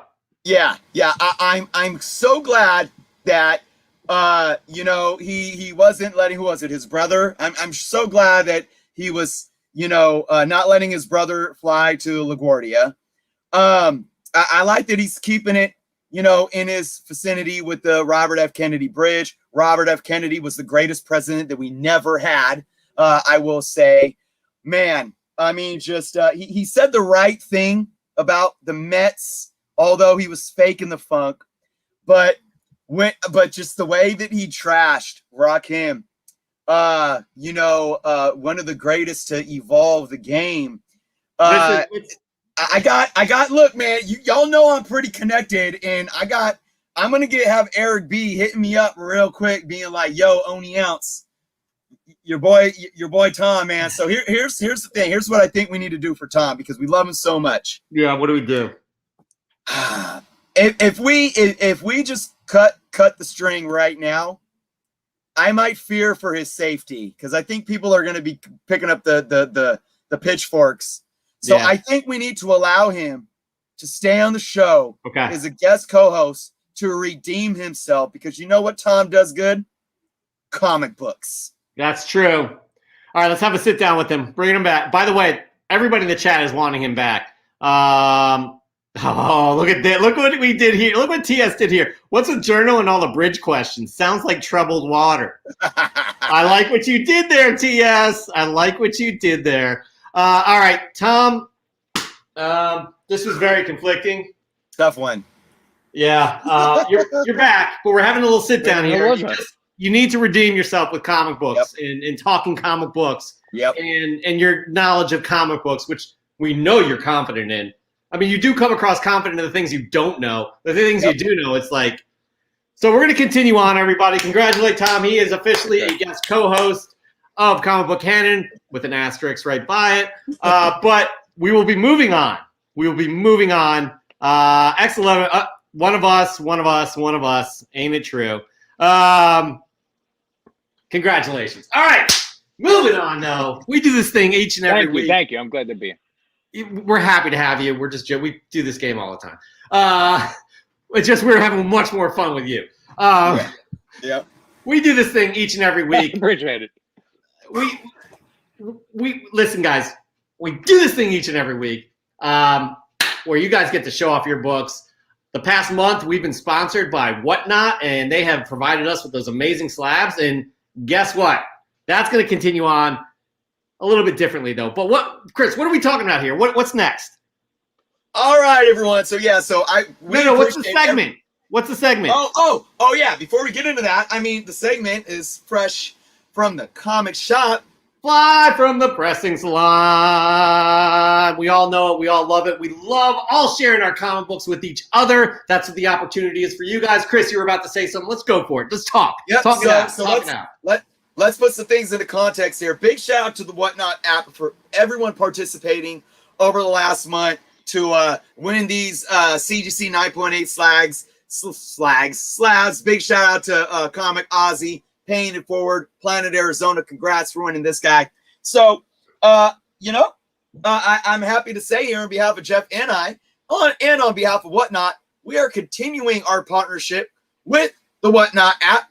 But guess what? It is going to be a little bit different, okay? And I'm telling you, it's going to be, in my humble opinion, a lot funner, all right? It's going to make this a bit more competitive, and I do think that you guys are going to feel like the prizes are going to be a bit more worth it. We are still going to be giving away, courtesy of Whatnot, one slab book every month. But it's not every week. It's just once a month. But here's the thing, okay?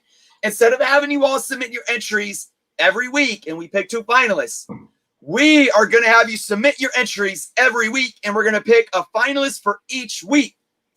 The 2 finalists from the first 2 weeks are going to be voted on. So they're basically semifinalists. And then we're going to get 1 winning finalist out of them. The 2 semifinalists out of the last 2 weeks of the month, we're going to vote on, and we're going to get a finalist out of that one. And then we're going to put the 2 finalists up against each other, and we're going to vote on that, or you guys are going to vote on that, and then we're going to pick a winner. Now, the real fun thing about this is be on the lookout for some of these slabs to be even hotter books than what we've been giving away before, all right? So again, this is still going to continue week after week after week, so you guys can submit all throughout the month, at least at this point, but it's just going to be that one big prize at the end of the month. So I'm really excited to do this new, kind of process of elimination, fresh from the comic shop giveaway. So bracket system, X11 Bravo. Yeah, 100%. exactly. March Madness style. That's right. We're going to have this month is going to continue as is, but next month we're going to refine it even a bit more. So, but again, we are very appreciative that Whatnot is continuing the partnership. They are an amazing, like Chris and I are not bullshitting you, an amazing app. We're going to talk about what they are right now because Whatnot is, gosh, I'm so unorganized. Sorry, people. Whatnot combines a safe buying platform of eBay with a video component of Twitch. Their mission is to bring together collectors and enthusiasts to safely buy, sell, and connect. Now, again, for you guys to be eligible, it still remains the same. You must be signed up to Whatnot. We have the link below. We'll pull it up here in a little bit. You must follow Comic Book Canon on Whatnot. And then it's just posting a pic of your fresh get on Instagram. Be sure to tag us at hashtag FFTCS, but also hit us up and tag us at our handle, Comic Book Canon. That's right. FFTCS, we won't find the picture, but also tag us at Comic Book Canon, and it's that easy. Now, the way we go about this is it's the presentation of the picture. We talked about that. Check out anything that comic_Ozzy does. Amazing presentation. The cover of the comic book, that could be another thing, a variant or something like that. The uniqueness of that comic book, and that includes telling a story. We have a great story today. So that's telling a story, something that resonates with you personally too. It's a combination of those three things, and each and every week our guest co-host will pick one, and Chris and I will decide on the second one over the weekend. Tom, that's a lot of pressure on you. We're just going to get right into it. How about it? I can handle it, I think. I think you can. If I can survive all those questions, I can survive this. Yes, and we kicked you off the show already once. I hope that doesn't happen. I barely survived that. Right. I don't know. That's a warning a little bit. But we're just going to get right into it. Let's just start it off with our great audience gets right here. That's right. One Marvelverse DC I recently watched. Journo's Comics. Shout out. Video on the top 10 Fantastic Four comics to invest in before an MCU debut. I purchased this book, and it's a good candidate for a new mint. Another one I have to get graded before Firelord appears in the MCU. Chris, I know that is kind of near and dear to your heart. Good one. It's a beauty. Yep, definitely. All right, next up, we have Nukes Comics. I love this cover, by the way. Nukes Comics. I picked up this copy of The Amazing Spider-Man 9 from Duncanville Bookstore. It has a great cover by Alex Ross that features a spider car. You can see that in the bottom left there. I do like that right there. Yeah. We have Zach Attackery 21. More new Spidey hoops and comics. He loves him some basketball and Spider-Man characters as well. I remember he had an amazing cover a couple months ago as well. We got Son of Comics. The CGC 9.8 Teenage Mutant Ninja Turtles 113. Looking beautiful. And we got a Red Hulk there in the front as well. Loving it. And then Dan De La Torre never disappoints. Here's this week's Fresh from the Comic Shop, a UK variant, Hulk 122. It was shipped from England in a simple cardboard box with no bubble wrap or any other protection. I'm stunned that it survived the trip. I think we are too. It looks pretty good from this picture. It does. So congrats on that, Dan. All right, Tom, you are our guest. You're going to show us your fresh get. You go with one, man. Tell us about it right now. What do you got? Nope, one of my favorites. This was the Man of Steel. What is this? 1985, right? This is one of the two variant covers. The other one was the full-on Clark Kent with the exploding Krypton behind it. But this was his first appearance post-crisis. Really, his first official appearance post-crisis, and just kind of redid all the Superman, undid, I should say, all the storylines and everything. Like, for example, got rid of Superboy and all the pre-crisis kind of continuity issues that Superman had. And I mean, as a kid, I think I was around 7 years old when this came out, and this is the original one that my brother and I had from back then, and I still keep it, and I love it. And I just wanted to show this off, and this will be my first pick. Colin Toby does say that bag is cringe, but Tom, oh yeah, this is I love the John Byrne 30-year-old bag that it came in. I love John Byrne, man. That is a great book right there, and that is a really, gosh, if you guys want to, I mean, it doesn't. I haven't read it in years, but just John Byrne's artwork is just, I don't think it ever gets old. You know what I mean? And I feel like his retelling of the Superman origin, and it's just an outstanding series. I love that. You're not eligible to win, though. I'm sorry. Here we go. Comic Demon. Seeing double him for him's second appearance, getting stocked up on some Adam Warlock. Smart move, Comic Demon. Smart move, no doubt about that. All right, guys. We have Into Oblivion, fresh from the comic shop, The Flash 139 CGC 4.0. First appearance of Professor Zoom, a.k.a. the Reverse Flash. When I was a kid, I used to love watching the classic Flash show with John Wesley Shipp. Then as an adult, I introduced my 5-year-old son to the CW Flash with Grant Gustin. And I've been watching religiously from the beginning. He's now 13 years old and still runs in the living room asking if the newest Flash episode has arrived.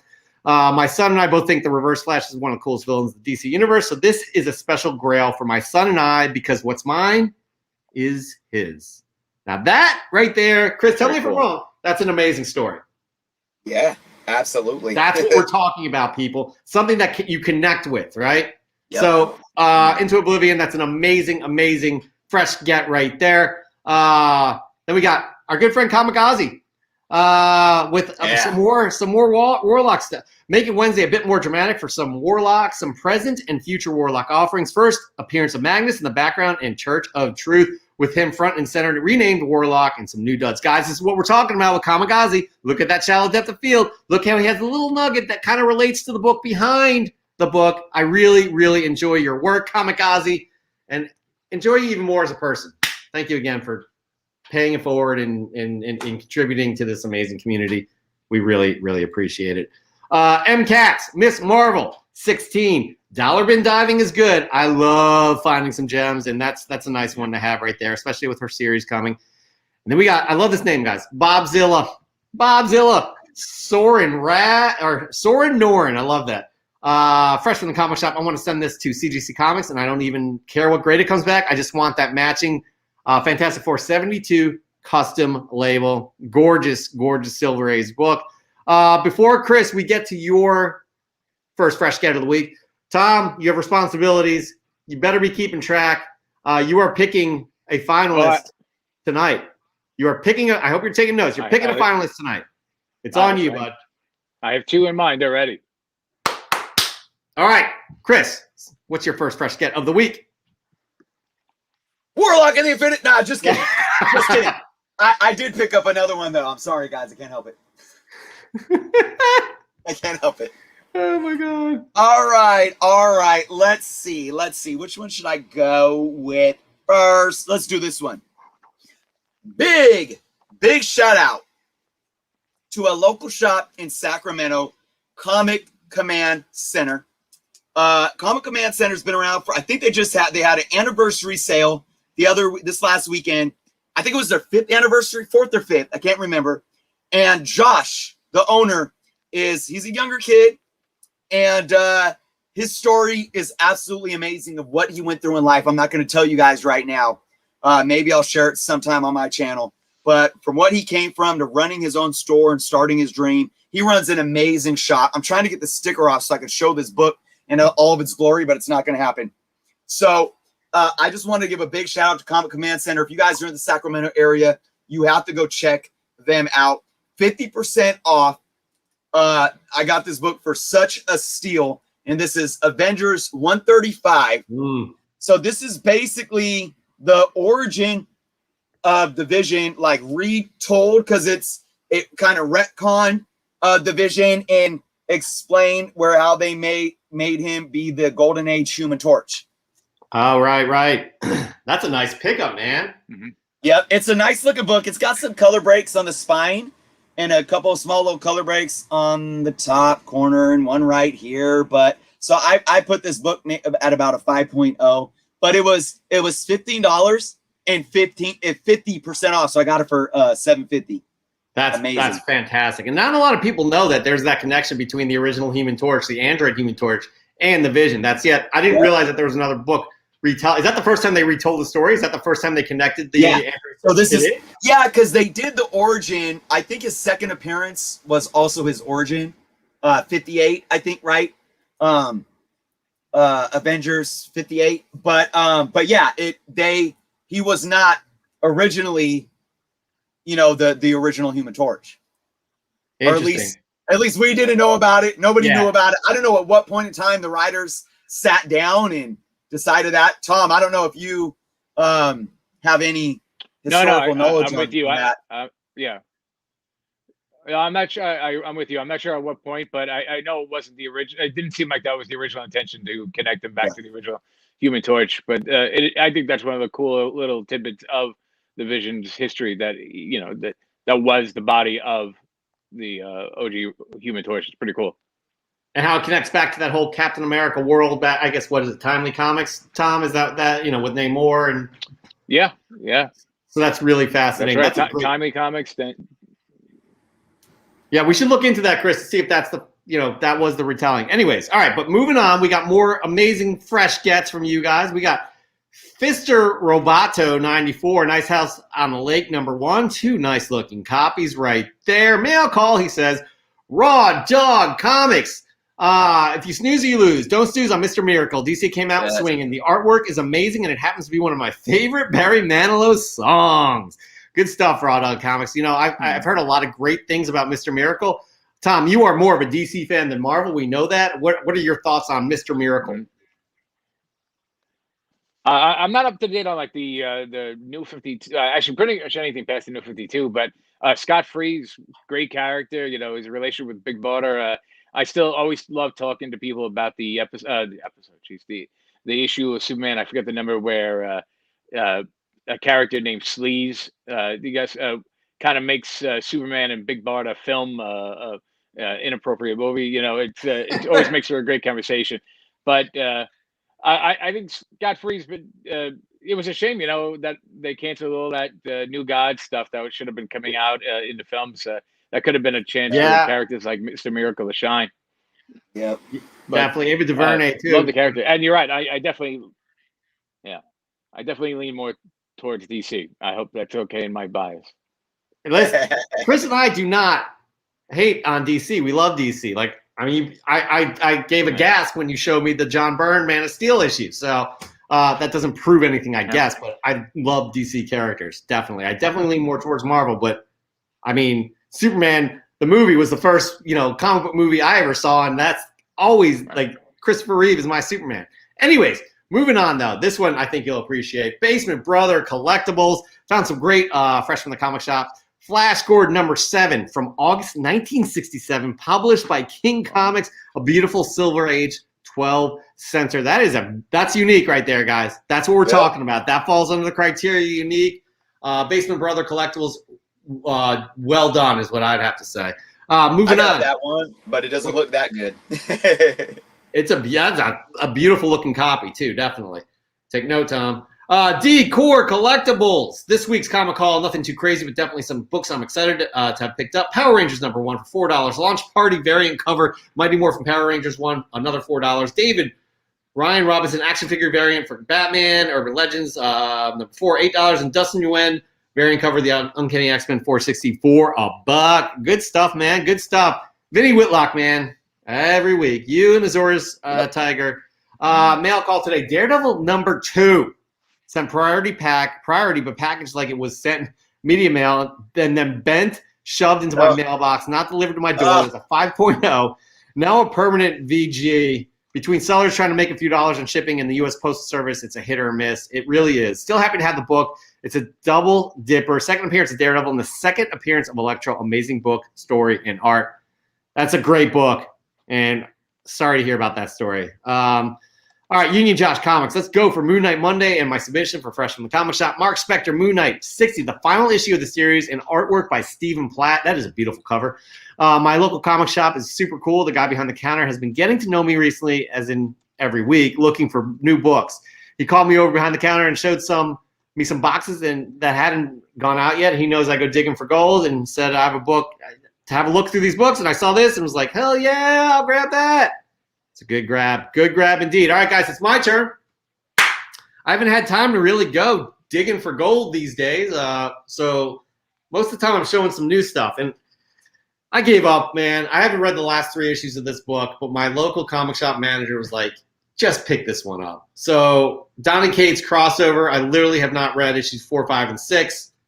But here's 7, and this is unique in my opinion. This is available to the masses, yeah. But Chip Zdarsky, I really like his writing, especially on Daredevil. But this is very meta, because that's Chip right there. And he's missing, and he's a big part of the story, Chip Zdarsky. So I'm looking forward to reading this. I do enjoy his writing. I think this will be kind of fun, quirky, kind of a thing to a book to just sink my teeth into. but I have to read 4, 5, and 6 before I do that. I just really have been underwhelmed by that whole series. Moving on. Now, let us know how you guys feel about crossover. Moving on here, though, we have Marvel 780. What do we have here, Marvel 780? Just got this sweet Battle Line variant of Daredevil 609 cover by Jung-Joo Kim. That cover's outstanding. Gorgeous cover. Good stuff there, Marvel 780. Carcamus Hulk, Volume 1, number 182, guys. Found in the wild at a thrift store. No Marvel value stamp, but could have passed it up for $76. I did not put the picture here without the stamp, but you look at that thing cut out and it gives you like a oh, that's terrible. Christian 7203 Dollar Bin Monday. I mean, look at all the good stuff you got going on there. There's a lot of interesting books there. It's a lot of 90s like Ghost Rider, X-Men, Marvel Comics Presents, but those could be that's not a bad haul right there. Nerds Being Geeks, loving the name. Batman 189, the Silver Age, first Silver Age appearance of Scarecrow. This was from my most recent mail call. Video's out now. His link is below. I have this book displayed with my Diamond Select Scarecrow statue. My video review of the statue will be released soon. Be sure to follow Nerds Being Geeks, guys. Again, the link is below, but the statue's amazing, and that's a nice book to have, Tom. Yeah. I've always compliment that username as well. Nerds Being Geeks, one of my favorites. Just it's really? just I don't know. There's just something about it, the way it sounds, the way I love it. Yeah, 100%. I like the way the picture was framed with the figure on the left and the comic on the right. It looked really well done. Again, that's what we're talking about, presentation, and I'm glad you're appreciating that, Tom. Next up, we got Super Crispy Comics. Never been too big on DC Comics, but Batman and Bane are sick fools. Stoked to put this with my DC Comics personal collection. This is an undervalued book, in my opinion, everybody. He's a major player, even though I think he's dead now for now.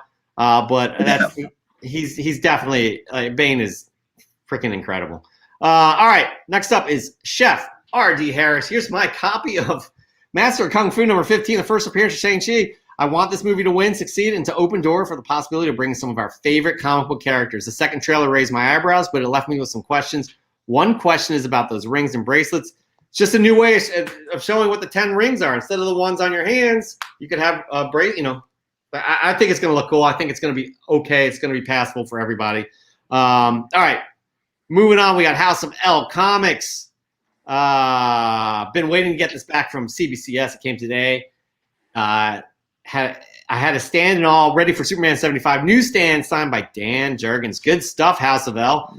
Jamagu. How are people sleeping on this one? In Loki episode 2, Mobius is explaining everything to Loki, and he mentions order and chaos. This is their first appearance, and also the death of Thanos until Silver Surfer 34. So that's a good point, Chris. Chris and Tom, I definitely want to hear your thoughts on that. Yeah. Was that Giant Size number 2? I do believe. That's a good book to pick up, and I really like his thinking there, Jamagu's thinking on that. Moving on, though, Tom, what is your second fresh get of the week? What do you got? You know what? I'm going to say I jumped on this way late. Yeah. I picked up the Sweet Tooth Compendium. I watched the Netflix series, and probably like a lot of people, admittedly, really had no knowledge of the book prior, and I did not realize. I mean, the show is so hopeful and optimistic, and you fall in love with the characters. But the book is quite different. It's more apocalyptic, and I'm enjoying this at a much different level. There's a character named Bobby on the show. I think it's a groundhog, maybe, or I don't know what it is. I don't know if you're familiar with the show too much. They're hybrid humans, and I think one of them's a groundhog named Bobby. And like, I would die for Bobby.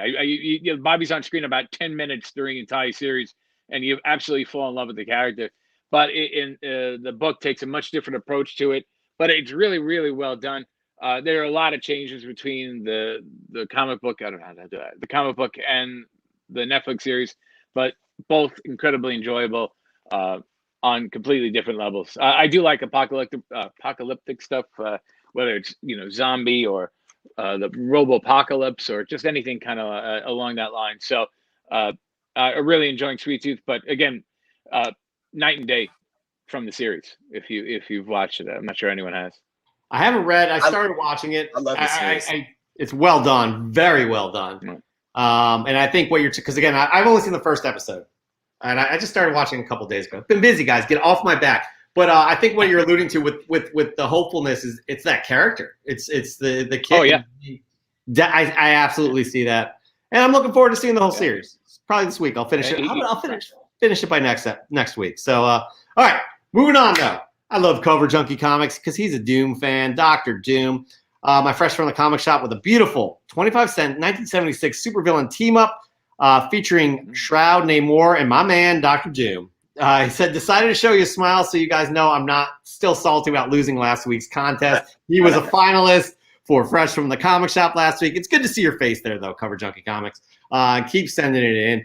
We got Tommy Boy collections now. You guys all may remember Tommy Boy last week had, his car, Avengers #9. This is great though. This is creative again, presentation. I know Tom is all into this.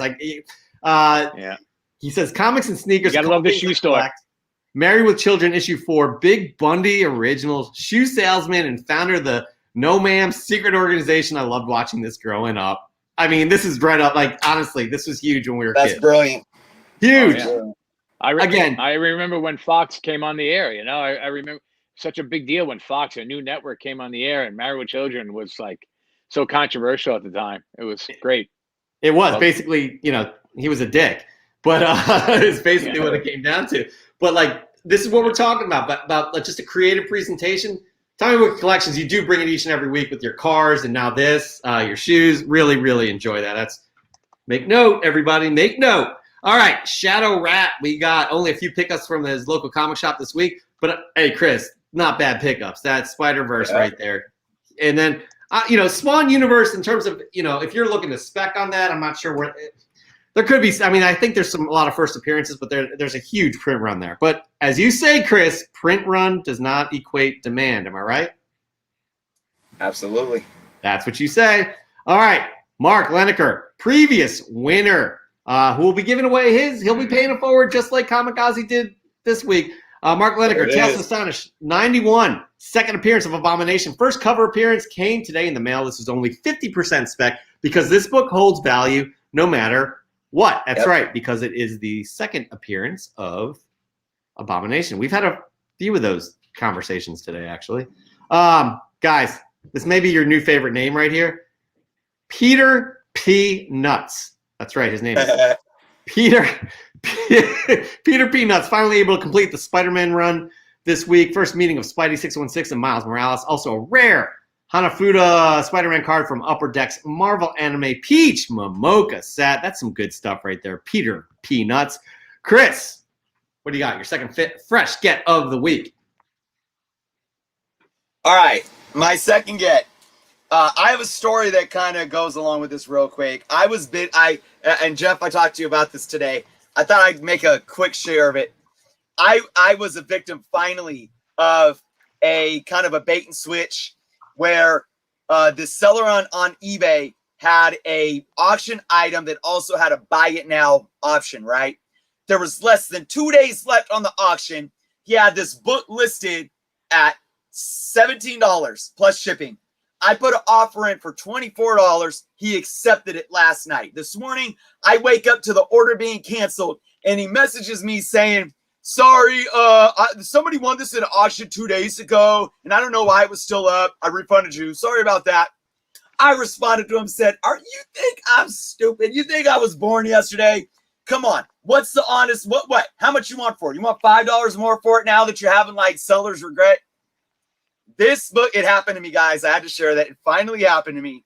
This was a book from a Grail run that I'm trying to complete. And I didn't get it, but I got another one out of that run from Comic Command Center for 50% off. Another book that I paid $7.50 for. So I can laugh at that all the way till next year. This is Thor 155 though.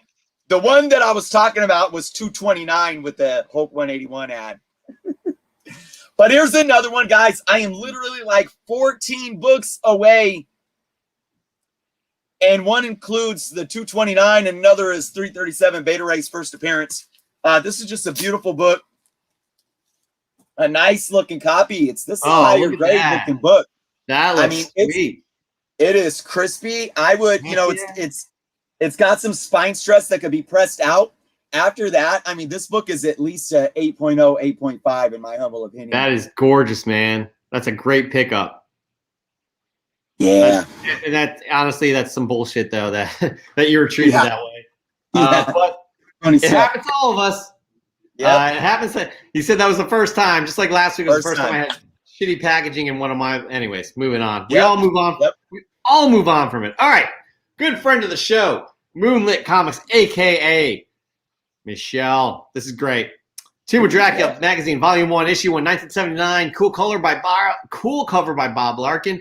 The Tomb of Dracula comic run came to an end with issue 70 in August of 1979. The first issue of this magazine launched in October 1979, barely missing a beat. However, it only ran for 6 issues through August of 1980.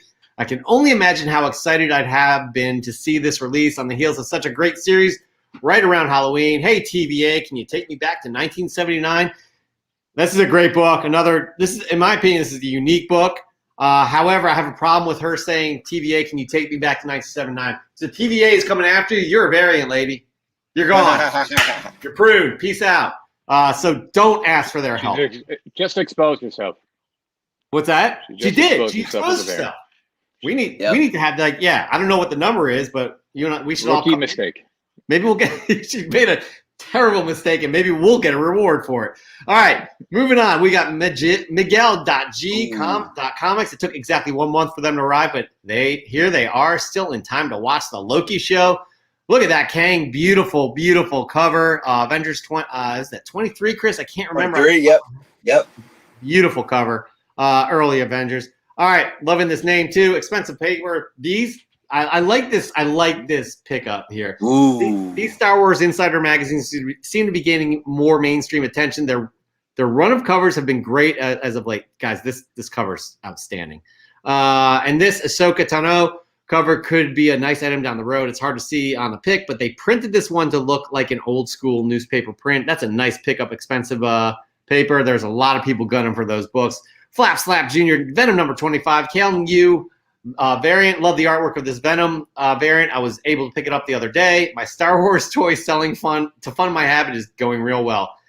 Got to give something to get something, I guess. Comic news, Secret Wars number 1, gift from a friend. That is a good friend to give you that book because, again, those books are doing rather well also. We got Reaper's Comic Den, small but solid pull this week. My local comic shop dropped the ball on my Spawn 319 Matina, but he ordered it back online. Stoked to have gotten this Barbaric and my copy of Something That's Killing the Children 17 from last week that glows in the dark. It's awesome. Indies killed it this week. It was a light. Oh, look at that ENIAC bottom left. Loving ENIAC right there. All right, we got Wands ready 88.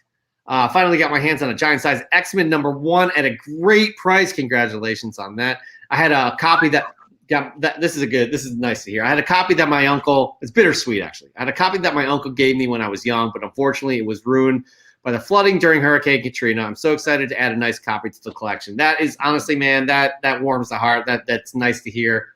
Granted, there's sentimental value with the one that your uncle gave you, and I'm sorry to hear that it was lost in such a tragic way, but glad that you're able to kind of just get something back. So good on you for that. We got Coveted Comics, today's local comic shop pickups, Uncanny X-Men 142 and Amazing Spider-Man 363. And yes, I don't know if y'all can see this. That is Lego's Venom's first appearance in my post. That's cute. Bottom in the middle there. That's cute. Caution Comics. Now, guys, this for me was debatable. I wasn't going to call him out. I appreciate it because I remember this magazine. Tom and Chris, you may as well.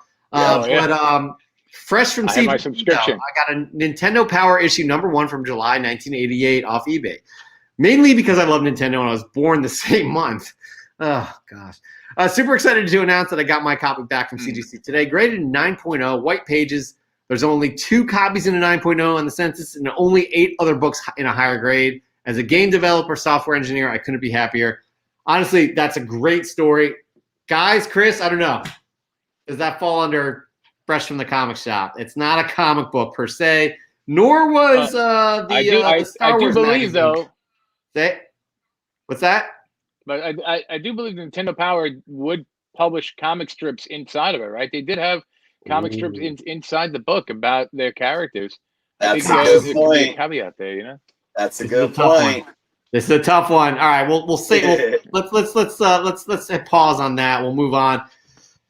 Oh, this guy Eric, aka Azores Tiger, man. Here we go. So we're going with Avengers number 54. First cameo appearance of Ultron as Crimson Cowl. The first appearance of the new Masters of Evil roster led by Ultron, Whirlwind Claw, Melter, Radioactive Man. Second appearance of Dane Whitman as the Black Knight. So many reasons for that book to be hot. So many reasons. So I think Azores owns every comic book ever published. Honestly, not only he owns every comic that everybody else wants. Right? Yeah. That's what it is. Eric, you kill it each and every week, and we appreciate you. We got to get you back on the show. But we have his partner in crime, Sith Lordley, will be on the show this month. I can't remember the date. Not next week, but I think the week after. We'll get back to you on that. I'm loving these books, by the way. Tom, I'm not sure. Again, I know you don't go to the shop every week, but there's this a series called Stray Dogs. It's crushing it with the covers here. You're a horror fan. Right. I've been seeing the covers like crazy. Right. Yeah. They have stunning covers. I've been seeing them all over. Unbelievable. Yeah. So this is Stray Dogs number 5, the horror. It's the It homage. That's good stuff right there. That is a hot book as well. And then C to the G, Nimrod, the first appearance and the rebirth. I'm liking the combination right there. Not bad, not bad. Tom, I hope you are taking notes for Fresh from the Comic Shop because we're going to have a finalist tonight. But before we do, we're going to share our books. This is my second Fresh Get of the week. This is a story. There was a sale on Midtown. It was like 60% off. I heard a lot of good things about this. It's called The Good Asian. It's a new image book. It's about the way it's described, a self-loathing Asian detective in the 30s. It just sounds fascinating to me. I haven't read it yet. I just got it, but I hear nothing but good things about this book, and it was like $1.50 for this. So I'm looking forward to reading that. I am definitely looking forward to reading that. If you guys have read it, let us know in the comments. Let us know what you think about it. Moving on, though, we have Hanging with Spidey. Hanging with Spidey. What does he have? I am lost. Sorry, guys, in my notes. Oh, there we go. Today's last minute freshman comic shop. Savage Sea-Hulk number 9. Fantastic Four 265. I'm sorry, this is actually Savage Sea-Hulk number 9, and I believe this is he had a whole bunch. Avengers 226. This is the first time, all in great shape. He says, quick cleaning and press, then off to get SLAB. That Avengers is the first time that She-Hulk joins the Avengers. So that's a pretty cool book to have. Congrats on that. And I'm liking the Spider-Man action figure in the front. Gus 420 and X. This is from Comic Tom and AOK. Shang-Chi, number 1 variant. I was a winner on the Badge and Board show with Tom and Ryan. Congratulations on that. That's a great looking book too. All right, Tom. What do you got? Your third Fresh Get of the week. What do you got? Now, I think I'm gonna cheat, if that's okay. So I have these, which were my Bible as a child. My brother just got the omnibus of the Who's Who, and I still enjoy. It's 30 years later. I still like flipping through. I have a couple of these from 55 through 85 through 88. But I'm gonna cheat on the off chance that. I sent my mother the link to this. So on the off chance that my mother is still watching, I'm going to tell her that I very proudly purchased this off of eBay the other day. And my mother, when my brothers and I were growing up, she would make us these cakes for our birthdays every year. And we'd always fight over who got the Batman or, the bat symbol. Or this is from 1977. This is from the Wilton superhero cake set. and I can't have cake anymore. But my wife has promised that she's going to make me a sugar-free cake. So on the off chance that you're watching, Mom, I had great memories of that cake, and thank you for making that for my brothers and I. And I'm trying not to make too much noise because I'm sure it's echoing. But that's my cheat. I had a gasp because I remember that. Can you pull that a little way from the camera so we can get a better look at that? So this is the part. You know what? I'm gonna pull the tin out. Yeah. Not that I don't know if it's a tin or not. I know you're but oh my gosh, I'm dropping all the pieces. But dude. Oh, there you go. That's a good shot right yes.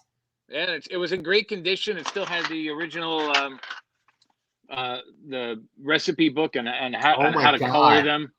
And this is the kind of stuff I love to get, you know, and it connects so personally with me. You know, it was a big part of my brothers and our childhood. So I was so psyched when I saw it for reasonable. I think it was like it came into like $30 with shipping, and I mean that's to me absolutely worth it. That brings back memories to me because I think that's all like frosting on there. It is, right. I remember that. That's what I remember the most. It even shows you how to frost it, like how to get that look. And dude, can't wait to have it. So when I have it, I'll take a picture of it. Super cool. That is super cool. It's not cheating. It's really cool. You're sidetracking is what you're doing. Kind of taking over the show, Chris. Yeah, he's done. Peace out. No, I'm just kidding. I'm just kidding. But there is actually one person in the chat that's really pissed at you, and I really want to bring this up because I hope you guys are going to be able to work it out. It's Ron Perlman. Ron Perlman. Yeah, he's so pissed at you. I love Hellboy. Oh God, jeez. I don't know, man. I watched Beauty and the Beast when it was on. Beauty and the Beast, yep. Maybe that's why he doesn't. He wants you to move on. Anyways, anything in him in makeup, I like. I guess. Speaking of moving on, we got Dave Collects. Yeah. He has his own YouTube channel as well. Click on the link below. Whole bunch of people to check out. Spine Ticks and all those fun people that we like to watch when we're not broadcasting here. By the way, great job, Dan De La Torre and Moonlit Comics on Spine Ticks. 9 hours. But we're here to talk about Dave Collects. Yeah. And his Incredible Hulk 159. Found this at an outdoor flea market in the Napa area. Wanted to share as everyone is sharing their Abomination books. Not in the best shape, but had to save it from the sun and the elements. Again, Abomination. That's real. That's fascinating. And we lost Tom. He's in the dark. All right, Chris. My son shut the light out on me. Again. It's okay. We're going to focus on Chris. You take care of your technical difficulties. Chris, your third fresh get of the week. All right, everyone. I picked this up really as a cheat to talk about something else with you all. This is a book that has been so hot. It's been on the top 10 list for, I believe, the last 3 weeks. And I talked about it the last couple of weeks in my top 30 picks. I got reamed for talking about it in one video. Some of you may remember that. And that's Thor Annual number 18. This got hot because of a first appearance of a female Loki. Yep. I picked this up for $2. $2. It's a bit of a reader copy. It's got like a subscription looking crease all through the front cover, and it's got what looks to be some moisture, water damage ripples back here. But I'm not here just to show you off this book as a fresh get. I'm going to show you guys why I feel that this book being so, look, people can buy whatever they want to buy. That's perfectly fine. But let me show you some context. This is a Thor Annual. It's got 3 separate stories in it, okay? The first story has nothing to do with Loki. He's not even in it. All right? The second story, I don't even think Loki's in that one, but it's another Thor story, right? And then there's a Beta Ray Bill story. So I guess there's 4 stories. But there's a Loki story back here, okay? It's only about 6 pages long. Starts right here. All right? And this guy that was just defeated by Thor, Loki comes to him and says, "How dare Thor? He is not to be trusted. Trust me. I have an offer for you." You know how Loki does, right? He's like, "Oh, I'm going to get you to do some of my bidding. And he's sitting there just trying to convince him, like, come work for me. And this guy's like, nah, I'm good. I'm walking away. Whoa, I almost dropped it. He's like, I'm walking away. No thanks. And Loki disappears. And you know how Loki does. First off, he transforms into a dragon. He's gonna scare him into working for him. I'm a dragon now. You need to work for me. And he's like, nah, I ain't scared. And so what happens next? The dragon starts turning into a woman that we see coming right there. And Spoilers. boom! Loki's a woman and says, is this the flesh after which you lust? And then he turns into some kind of creature, and then back to Loki. The end. The end. This is your dude. This is not female Loki. It's Loki shape-shifting, just like he shape-shifted into Chris Evans in the Dark World, walking through the tunnel, being silly, right? This isn't even a female Loki. It has nothing to do with the TV show. And people were paying, what was it? $600 for a CGC 9.8 and like $50 for a raw copy. That's what I think about that book. Poking holes in everybody's theories. Okay. But hey, it's all good. Look, let me say, I know I'm like hijacking fresh from the comic shop. I want to say one more thing. No. Before you do, Carcom US, put a $50 bid in. Looks like you win. I don't even know where the book went. I threw it. Look, here's the thing. You want to pay $50 for that book or $600 for a 9.8 in it? Fine. I just wanted you to know what was going on inside of the book before you made one of those decisions. That's it. Right, Spec Gone Wild, Mark Lineker. All right. That's hilarious. By the way, I'm going to get to Heroes Reborn comment in a sec. We have the last fresh get of the week. My last fresh get, because we just jammed through all your guys. That was a record, I guess. Again, this is from the Midtown 60% off sale. This issue was hot because of things that have been said about the potential of an all-female Avengers team. This is A-Force #1. I got this for $4. This is going for like 15. I love the cover. Jim Chung, it's a fantastic cover. What I was a little disappointed was it was a Secret Wars story tie-in. I was hoping it'd be like kind of not Secret Wars. But I'm happy to get that. I was like, yeah, $4. Why not? I'll pick that up. So that's what I picked up right there. So that is my fresh get of the week. And that there, right there, we've gone through all of the fresh from the comic shops, Tom Tormey. And now you have a responsibility. And we understand if you can't make up your mind, we're actually going to give you some time because we have some filler here. We got this segment that we do. And you may be familiar with it. Yep. But before we get to that, what I'd like to say is that is your fresh from the comic shop right there. Thank you all for sending yours in. Once again, super simple. All you got to do is send it, post a pic on Instagram. Make sure you have this hashtag FFTCS. We won't see your submission unless you have that hashtag. And it also helps to tag us at Comic Book Canon. It also helps to follow us as well. And that's it. You can win a 9.8 slab courtesy of Whatnot. We told you all what that is at the beginning of the segment, so you got to do the rewind. But Chris, tell them how it's going to work now moving forward with Whatnot. All right. Again, just to reiterate, so you keep entering your fresh gets, every week. And remember, sign up for Whatnot using our link. Go follow us on Whatnot. Submit your fresh gets. Every week, we're going to pick a semifinalist. All right. So we'll have 4 total semifinalists throughout the month for each week. The first 2 will get voted on by you guys. We'll have a finalist. The last 2 will get voted on by you guys. We'll have a finalist. And those 2 finalists will get voted on by you guys. And we will have a winner each and every month. Well played. By the way, I just want to TS, it says you missed out 2 weeks in a row. Can you please email us? Let us know what the problem is here, because we do our best to catch each and every one. We don't want to leave people out. But if you could please email us at comicbookcanon@gmail.com, maybe we can get this figured out because we want to see what you sent in. So TS, once again, I'll bring this comment up. Did I not bring it up? I thought I brought it up. Where is TS? You did.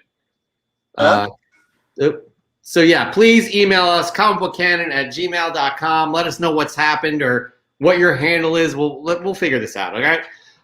We apologize if we did not get to it. All right. So Tom, you got a lot of thinking to do. So what you're going to do is hopefully you won't get distracted by you, because what we do each and every week is a segment called the Cosmic Minute, where you talk about a juicy nugget of comic book history. And this is true history, because you're talking about 5 presidents that made it into the comics. And we love your segment. And I know everybody else here in the chat loves this segment. So we're just going to get to it and then get to work. Don't be distracted by you. How about that? Does that sound reasonable? You got it. I'll do my best. All right, here we go. Enjoy this Cosmic Minute. We'll see you on the other side. I'll take a question from over there. Will the Cosmic Minute ever cover U.S. presidents in comics? Yes. Yes, we will. Coming in at number 5 is 1973's Captain America issue 175, which gave us the shocking conclusion to Marvel's Secret Empire storyline. In the final panels of the issue, Captain America is able to corner, capture, and unmask the cult leader of the Secret Empire, number 1, moments before he takes his own life in the Oval Office. Although his true face is never shown, Steve Englehart, the issue's writer, has confirmed that number 1 was in fact Richard Nixon. Coming in at number 4 is the Deadpool Dead President storyline, in which Wade has to take on reanimated former presidents like FDR, Abe Lincoln, and Jimmy Carter, despite the fact that Jimmy Carter is not dead. Coming in at number 3 is Barack Obama, just based on the sheer number of comic book covers Barack Obama has graced. Barack Obama is a huge Spider-Man fan, so it came as no surprise when he graced the cover of 2009's Amazing Spider-Man issue 583. But that wasn't Barry's only comic book appearance. He would go on to not only grace more covers, but appear inside comic books like Young Blood, Savage Dragon, Archie, Betty, and even Flashpoint. Coming in at number 2 is a Superman JFK comic book that was initially canceled due to the president's assassination, but published as a favor to LBJ in tribute to its fallen predecessor.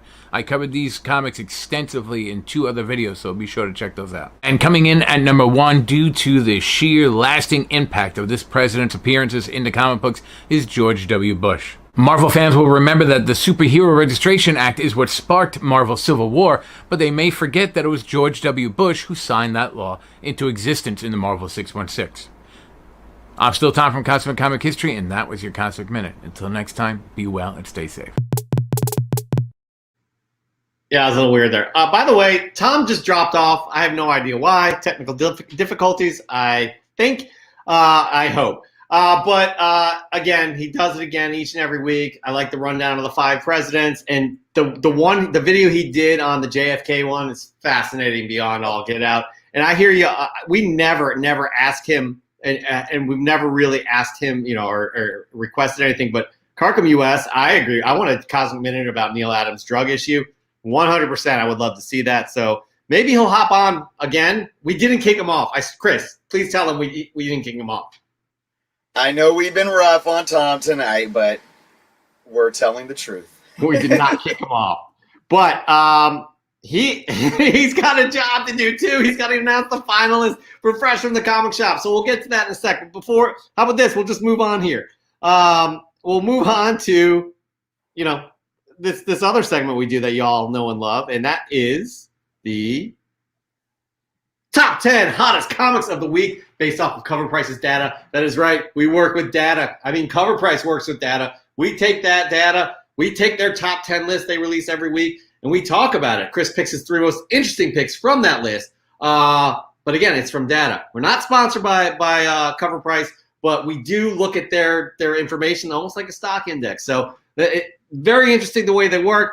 Pure data. They release their top 10 hottest comics on a Monday. Our show is on a Friday. Chris picks his 3 most interesting picks from that list and tells you why. But before we get to his 3 most interesting picks, we are going to look at the top 10 hottest comics of the week. That's right. At number 10, we have Dark Reign, Young Avengers number 1, the first appearance of Sylvie Lushton, and the second Enchantress. If you guys are not watching Loki, then you have no idea what that's relating to.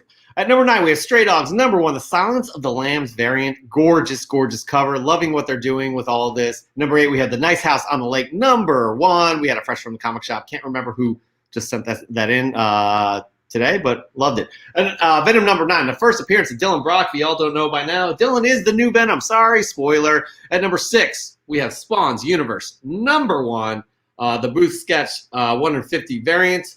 At number 5, Usagi Yojimbo, number 20, the first appearance of Yukichi Yamamoto. Lot of frenzy going on with that one. Number 4, we have Marvel Superheroes Secret Wars number 3, the first appearance of the second Titania that will probably be making an appearance in the She-Hulk series. She has been cast. Not probably, definitely. At number 3, we have Stray Dogs number 1, cover A. At number 2, we have Madame Xanadu number 1. And at number 1, we have Stray Dogs number 5, the Friday the 13th variant. That is a gorgeous, gorgeous looking book. An interesting top 10 hottest comics of the week. Am I right, Chris? Yeah, it was, I mean, I picked 3 from it. I'll just say that. I did pick 3. Before you get in, I'm a little distracted here too. Live TV, everybody, keep you on your toes. But we have Tom here, and he's back. I don't remember the town, the WandaVision town, but he's in it. Boom. How's it going, Tom? Good. Can you hear me? We hear you perfectly fine, and we see you black and white. I got pulled back into my own timeline, and I'm back. Jeez. It's raining where I am, and I don't know. It's wreaking havoc with my internet in my house. Sorry about that, guys. Internet? They didn't have the internet in the 50s. Just there's an antenna on top of the clock tower. Perfect. Yeah. Well, we're glad you're back. I don't care if it's black and white or what have you. Very glad you're back. All right. Thank you. This is the. By the way, we're gonna have your finalist after the top 10 hottest comics of the week. Chris is gonna dive into his 3 most interesting picks. Chris, what is your first most interesting pick from this top 10 list of hottest? I will say I was a little bored with this list just because there was a lot of repeats from last week, and I'm like, I don't want to keep talking about the same books, but I had to talk about this book. That I talked about last week as well. And my number 3 pick is Dark Reign Young Avengers number 1. I thought this book would be a little lower. It came in at number 10. I thought this would be a little lower simply because of what had happened in last week's Loki episode. I'm not going to give huge spoilers away, but this is the first appearance of Sylvie, the second Enchantress. And again, without giving too much away, I really hope you all are watching the Loki show. This last episode was amazing, in my humble opinion. That's why I really thought this book would be a little lower. I think what's going on is you never know with Loki's, and you never know with the MCU. But I really am seeing the correlation here, and why this book is on this list again for a second week in a row. Another 102% increase in sales this week after it had a booming week last week. And a CGC spiked up to a high, in a 9.8, that is, a high sale of $535. So again, we know how these books are getting hot when it comes to MCU spec. And we know what's going on with the 9.8 market right now. I just talked about in Fresh from the Comic Shop with the Thor 18 that proved to be nothing. And people are paying over $500 for this book. Should I throw it again? But I'm digging this book. I think this book has ground, has legs to walk on. We'll see. I agree too. Just because the MCU is known for doing this kind of combining characters together, and they've done an amazing job with Sylvie and the Enchantress. So I agree. I don't know why this book isn't getting more attention either. So. But we shall see. Again, we'll see how the series goes because they're dodging, ducking, and weaving, and it's all over the place. And I love it. I absolutely love it. But moving on, what is your second most interesting pick from this list? All right, so my second pick is not just one book; it's an assortment of books that made the list today. But they're all stray dogs, stray dog books. We had 3 on the list. We had Stray Dogs number 1, the standard cover. We had Stray Dogs number 1, the Silence of the Lambs variant. And then we had Stray Dogs number 5, the Friday the 13th variant, which is special to me because I was born on Friday the 13th, August 13th. Yes. Here's the thing. and this is why I really love this. And I'm telling you, I've never been a huge horror fan in general. The horror genre is absolutely on fire. I mean, you see, I didn't pick it in my top 3, but The Nice House on the Lake is still in the top 10 for what, a month, 4 weeks in a row now. The horror genre is booming.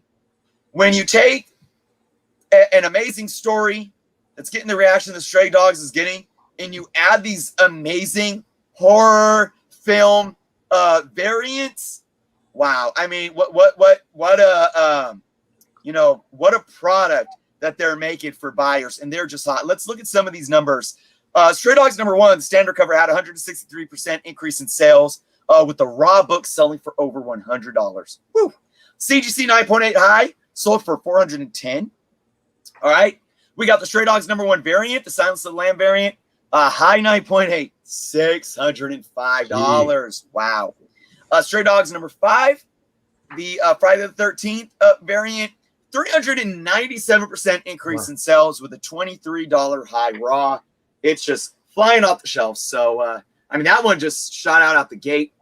Again, big shout out to, anybody right now, Image for doing what they're doing, but any of these publishers that are diving into the horror genre saying, yeah, comic books are here to stay, and we can tell good stories in any genre that we want to, and that's what this is showing me.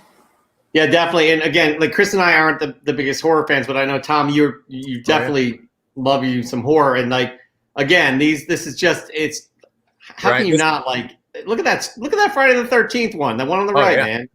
I mean, this is a series that I've just even recently become aware of. I'm sorry to say that I'm going to be joining the bandwagon a little late on this one, but it definitely looks like something that I probably won't collect the individuals, but maybe something where when the collection comes together, I'd love to get it because yeah, they're hitting the nostalgic, the heartstrings here big time. But from what I've heard, and I haven't been able to pick up any issues, but from what I've heard, the story's excellent too, and it's been optioned too. Again, that's pretty cool. Doesn't mean greenlit, but it means a studio has the right for first decline. They move ahead. They might just buy it so no one else makes it. Whatever that sometimes they do that. They just gobble it up so no one else will get it. Yeah, absolutely. But again, I mean, Paramount. Bringing it up again, like look at the Silence of the Lambs, and cover A is to the left. That's right, correct, Chris? Yep. Of issue 1. So I don't know. It's got that whole Disney animation vibe to it. It's just so unique. Like all these combinations together. Yeah, they describe this as a cross between 101 Lady and the Tramps meets Silence of the Lamb. That's how they described it. So very, very interesting stuff. Fresh takes. It proves that we could do artists, writers, the creative teams can do absolutely anything with comics, and as long as you're putting your heart and soul and good writing and good art into it, you're going to get people wanting to pick the stuff up and read it. It's just, I agree. I think you gave kudos to Image for having the courage to publish a book like this, and everybody wants to publish the next great superhero, but there's just so many great stories that are being told in this medium, and they're not superheroes. They're not, there's no capes, there's no tights. There's just so many other. I mean, I pulled out from Vertigo. What was oh my gosh, what the heck's wrong with me? Sweet Tooth. Good Lord, I couldn't remember the name Sweet Tooth for some reason. But with the success of things like Sweet Tooth and it just shows that there's so much potential in these non-superhero related comic books. So I definitely have to check out this. It sounds like it's right up your alley too. Yeah. Again, hitting those heartstrings right there. That back in the 80s kind of horror goodness. It's just good money now. It is. All right, Chris, your third most interesting pick from this top 10 list. What do you got? I had to do it, Jeff. I had to do it. Don't be mad. I had to give DC some love. It's been kind of slim and far between. We've seen some Nightwing with the new character up there. We saw the Fortnite Batman get hot up there with the free game codes. This one though, my number one, Madame Xanadu #1. All right, I picked this as my number one because this is a situation where Jeff and I, we talked. DC, in terms of the umbrella, or, you know, under Warner Brothers, in terms of their live action stuff, has been such a mess. And we've been talking about, you know, oh, well, you know, Green Lantern show's coming on HBO. Maybe that can be, you know, something that really kind of saves or is a fresh breath of fresh air in what's going on with Warner Brothers properties of DC. Now, here's another one with the announcement that came last week that Madame Xanadu will be getting her own HBO Max series from under Bad Robot, you know, J.J. Abrams, which is going to lead into a live action Justice League Dark. I was really excited about this announcement. Really excited to see this book get hot. I do believe it came in at number 2 on the top 10 list. I'm picking it as my number 1. Before I go into more, let me just give you some numbers real quick. 198% increase in sales. CGC 9.8, high of $150. But here's the thing. This made me excited because I want to see DC under Warner Brothers and AT&T start getting, you know, Jeff, you and I have talked about this a lot. You need to get the right people in place. And I know that, you know, J.J. Abrams, you know, not everybody loves J.J. Abrams. And, you know, I know his involvement in the Star Wars, recent Star Wars sequel trilogy has been a hit or miss. I think Rian Johnson had a lot to do with that, the issues there. But J.J. Abrams is somebody that I overall trust. And I don't want J.J. Abrams in any way to, like, again, be a Kevin Feige, like I think DC tried to make Zack Snyder out to be. But if we can get, if you know, because we know that J.J. Abrams and Bad Robot made that, signed that contract. I don't remember the deals off the top of my head, but they signed that contract with DC and Warner Brothers. And if J.J. can start bringing in some of the, you know, Justice League Dark characters and doing some properties on HBO Max, it leads to a live action cinematic release of a Justice League Dark. You know, and you start getting these right people, just like Marvel's done with James Gunn and Coogler and you know, the Russo brothers. Now we see, we get James Gunn on the Suicide Squad. We refresh that. You know, we get JJ over to start building this Justice League Dark stuff. I mean, they really have an opportunity here to switch up the narrative and switch up the perception here of what they're doing. That's why I picked this book as my number 1. It's getting hot, and I want it to come to fruition to show us that DC is going to make this a good, enjoyable series. It's going to lead to even more enjoyable cinematic releases in the near future. Yeah, I definitely want Tom's take on this. Again, being more, you know, DC centric than we are. We all want DC and their properties to succeed. No doubt about that. But Tom, you may have a different point of view of this book. No, I agree with Chris completely. You know, I mean, next year we're going to see potentially 3 different Batman on the silver screen, and then you have a director like James Gunn come in, and he's like, you know what, I'm going to get you guys to care about Polka Dot Man, or Yes. you know, Arm Fall Off Boy, which I think they're calling him maybe Detachable Kid or something like that. I don't think they're calling him Arm Fall Off Boy, but those are the. I mean, they have thousands of characters that they could cull through, and they, you know, what James Gunn did with Guardians and how he made us care for Rocket and he made us care for Groot is the same kind of mentality I think that he's going to apply to Suicide Squad. We're going to care about characters that the general public had no idea even existed. And that's really what, and along the lines of Madame Xanadu, that's what DC needs to do. They need to cull through their little, you know, cavalcade of characters and pull some really interesting ones and do something great with them. There's zero risk involved, really. I mean, I think at this point, it's shown that it's financially viable. You know, that the Guardians did well. I mean, and continues to do well. You know, for Disney, I think that the Suicide Squad has potential to do great work and great business for DC, Warner Brothers. You know, HBO Max. Why not? Why not cull from these characters? Why not pull Madame Xanadu? Why not go? You know, and get some great characters on the silver screen, or if not on the small screen, give them their own series. They have the streaming service for it. There's the potential for so many characters and getting in so many new subscribers or putting butts in the movie theater.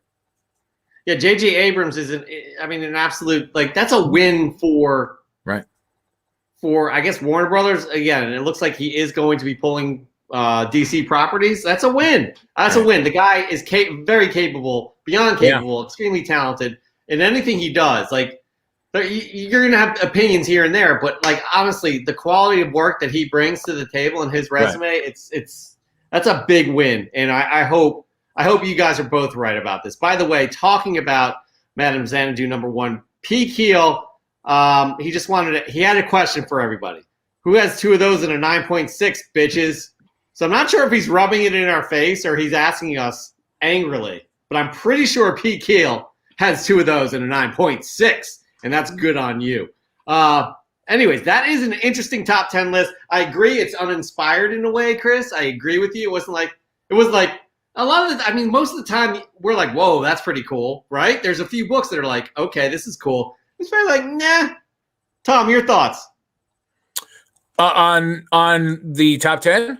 Yeah. Oh, I all great choices. I definitely think,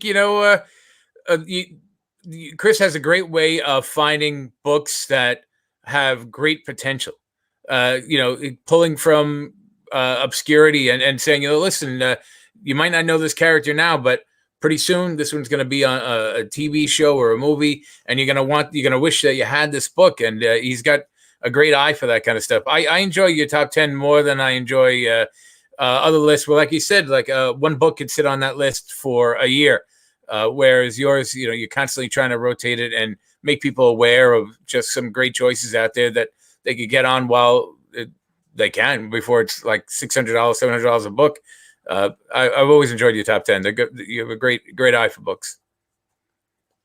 That's why we try and give a little.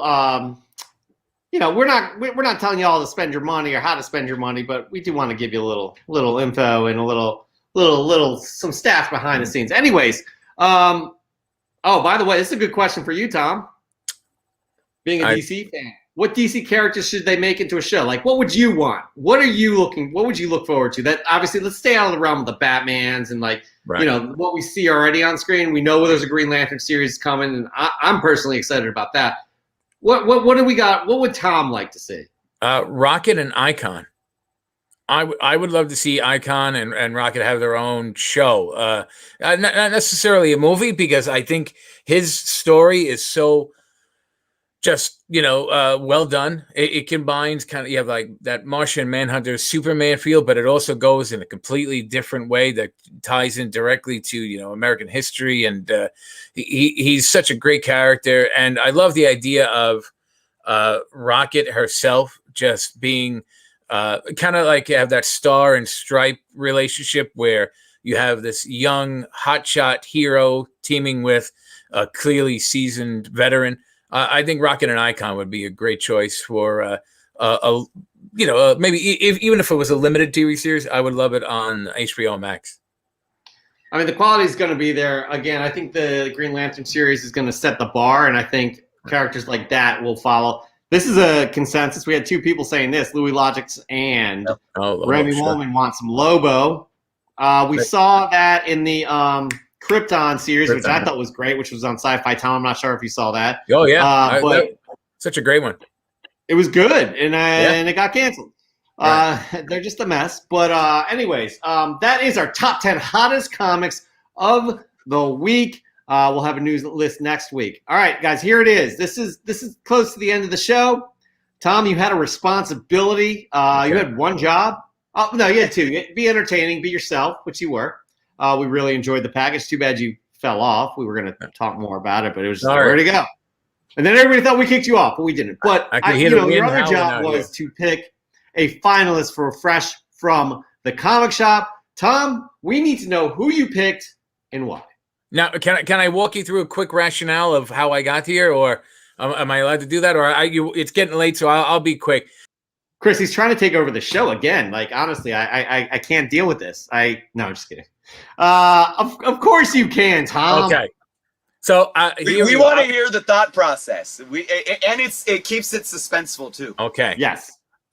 Daredevil number 2.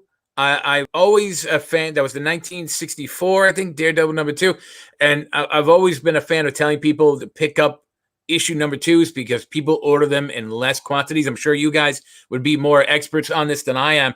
I'm more of a comic reader than a collector per se, but people always, as they say, right, they sleep on issue number 2s, right? Because stores aren't going to stores aren't going to pick them up in such higher numbers. So that was my first thought. But then I thought, you know what?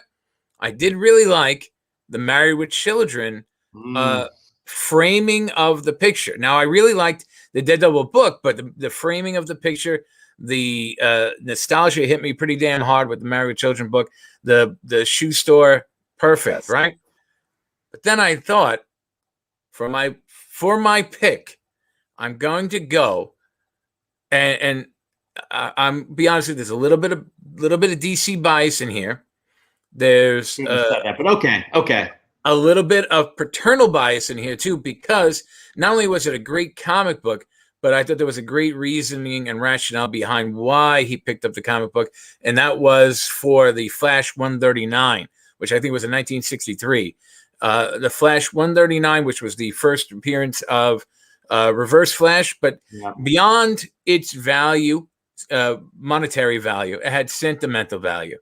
That he get this great story, and he and his son watching the Flash series together. They both love Zoom, so every time he looks at that book, he's going to be thinking about his son. And as a dad, that's very important to me. So not only is it a great picture, not only is it a great book, but there's a great story behind it, and that is why that is going to be my pick for the week. All right, Tom, I have to say to you, you absolutely redeemed yourself from this disaster of an episode. No, I'm just kidding. I had 3 that stuck out to me, and Tom, I'm not bullshitting you. This was one. I did not want to sway you either way, but this was one because again, it's story goes a long way with us. I'll tell you that. Like we factor in all of this, but it's great to see your face into oblivion, but it's also even better to hear the story, how it affects you and your family. Mm-hmm. So, and he had the whole line, "What's mine is his." Right. I'm really glad you picked this one, Tom. So, Into Oblivion, congratulations! You are a finalist, semifinalist. Going to be one of 4 to win a SLAB that we haven't gotten yet, Chris. But it's going to be one that you people are going to want. We'll probably announce that next week. But yeah, good pick, Tom. That was outstanding. Thank you. You know what else was a good pick, Chris? Having Tom Tormey as our guest co-host on Comic Book Canon. We give him a lot of shit, but he's family. And that's what you do with family. So everybody, Tom Tormey, thank you so much for joining us tonight. I want to thank the audience as well. Do they have any questions for us? Because now's the time to usually questions, but I have to be up at 5. Oh, by the way, Dan is clapping as well. You can't hear him, but you can see it. I have to be up at 5:30 in the morning East Coast time. So happy to answer any questions you guys may have or continue any sort of conversations. But now is the time to do that. Chris, any kind of parting words? Parting words. Okay, parting words. Okay, so it's been a crazy week. Don't be a Debbie Downer when it comes to the CGC acquisition. Educate yourself and speak logically before you just open your mouth with emotions. That's one thing I'll say. Remember, this is not an appearance of Lady Loki. It's just Loki shape-shifting for 2 panels. And Tom, yeah, again, thank you so much. I really, outside of just, like I said, I might have to send, I got folks in New Jersey, man. So I might have to send them to cross the bridge to just, because like I said, Eric B, he may be up there in age now, but he probably still knows some people, outside of that, man. I appreciated you coming on, sharing your story, especially your very personal story of what you've gone through over the last couple of years. Thank you for being here and inspiring us with that. And, sharing your segment and knowledge with us each and every week. So appreciate you. And outside of that, yeah, I will be joining the Canon next week from a place that is not my home for the first time. So that's going to be fun. So I can't wait for that. Let's hope you have internet. Yeah. We also have to thank Comic Ozzy, aka Quentin. Yes. Thank you so much for paying it forward. Yes. Mark Leneker will be paying it forward next week. He probably won't be on the Canon, but he will be communicating in the chat. He'll be giving away his 9.8 slab as well. Now, Tom, before we have any final thoughts or final words on your side, there is a request. Heroes Reborn has asked this twice. I see that. Can you get Tom to say, "Are you not entertained?" before signing? He's begging. Are you not entertained? Holy cow, that was amazing. That was Russell Crowe. Amazing. So final words for you. You made it. You will, after this show ends, you will be a guest co-host alumnus, and we'll send you one of those beautiful jackets that we have not even created yet. Oh, nice. But let us know any other thoughts on your end. Well, first of all, I always tell people how eternally grateful I am to you two gentlemen for a little over a year ago giving me the chance to be on this show and to then be a part of it on a weekly basis. So I definitely appreciate that, and I thank you for welcoming me to your family. So that really means a lot to me. I appreciate all. Wait, I'm pointing the wrong way. I think I appreciate all the really nice comments. I love talking to so many of these fans in the chat every week. I type really fast and I'm always going crazy. I always say sometimes maybe I'm writing too much, but I enjoy it. No. It is great. That was one of the reasons I started the account 2 years ago, was to talk to like-minded people. And I learned so much. I'm not a collector per se. I read a lot, and I enjoy a good book. I enjoy a good story. So I always learn a lot about the comic collecting world when I'm on here. But, hopefully you guys will see a lot more from me. And when I do get the article in Spoiler Magazine, I'll be happy to share it with you. And I appreciate it. And wherever I'm going, wherever I will always be a part of the show. And I always be happy to be here every week with you guys. And hopefully I'm going places, but if not, the places I've been have been more than enough for me. It's a great experience. So thank you both. Nah, it's us that has to thank you. We're truly grateful to have you a part of the show. I mean, I hope we show our appreciation each and every week, because again, you do the work for this one segment that everybody loves, the best minute on YouTube, people say. Again, who said that? I want to know. I want to thank them. I think a few people are saying that now. So let's get that going. That's the Cosmic Minute right there, people. The best minute on YouTube. Yes. I do want to point this out. It is 4th of July weekend. You all better be safe.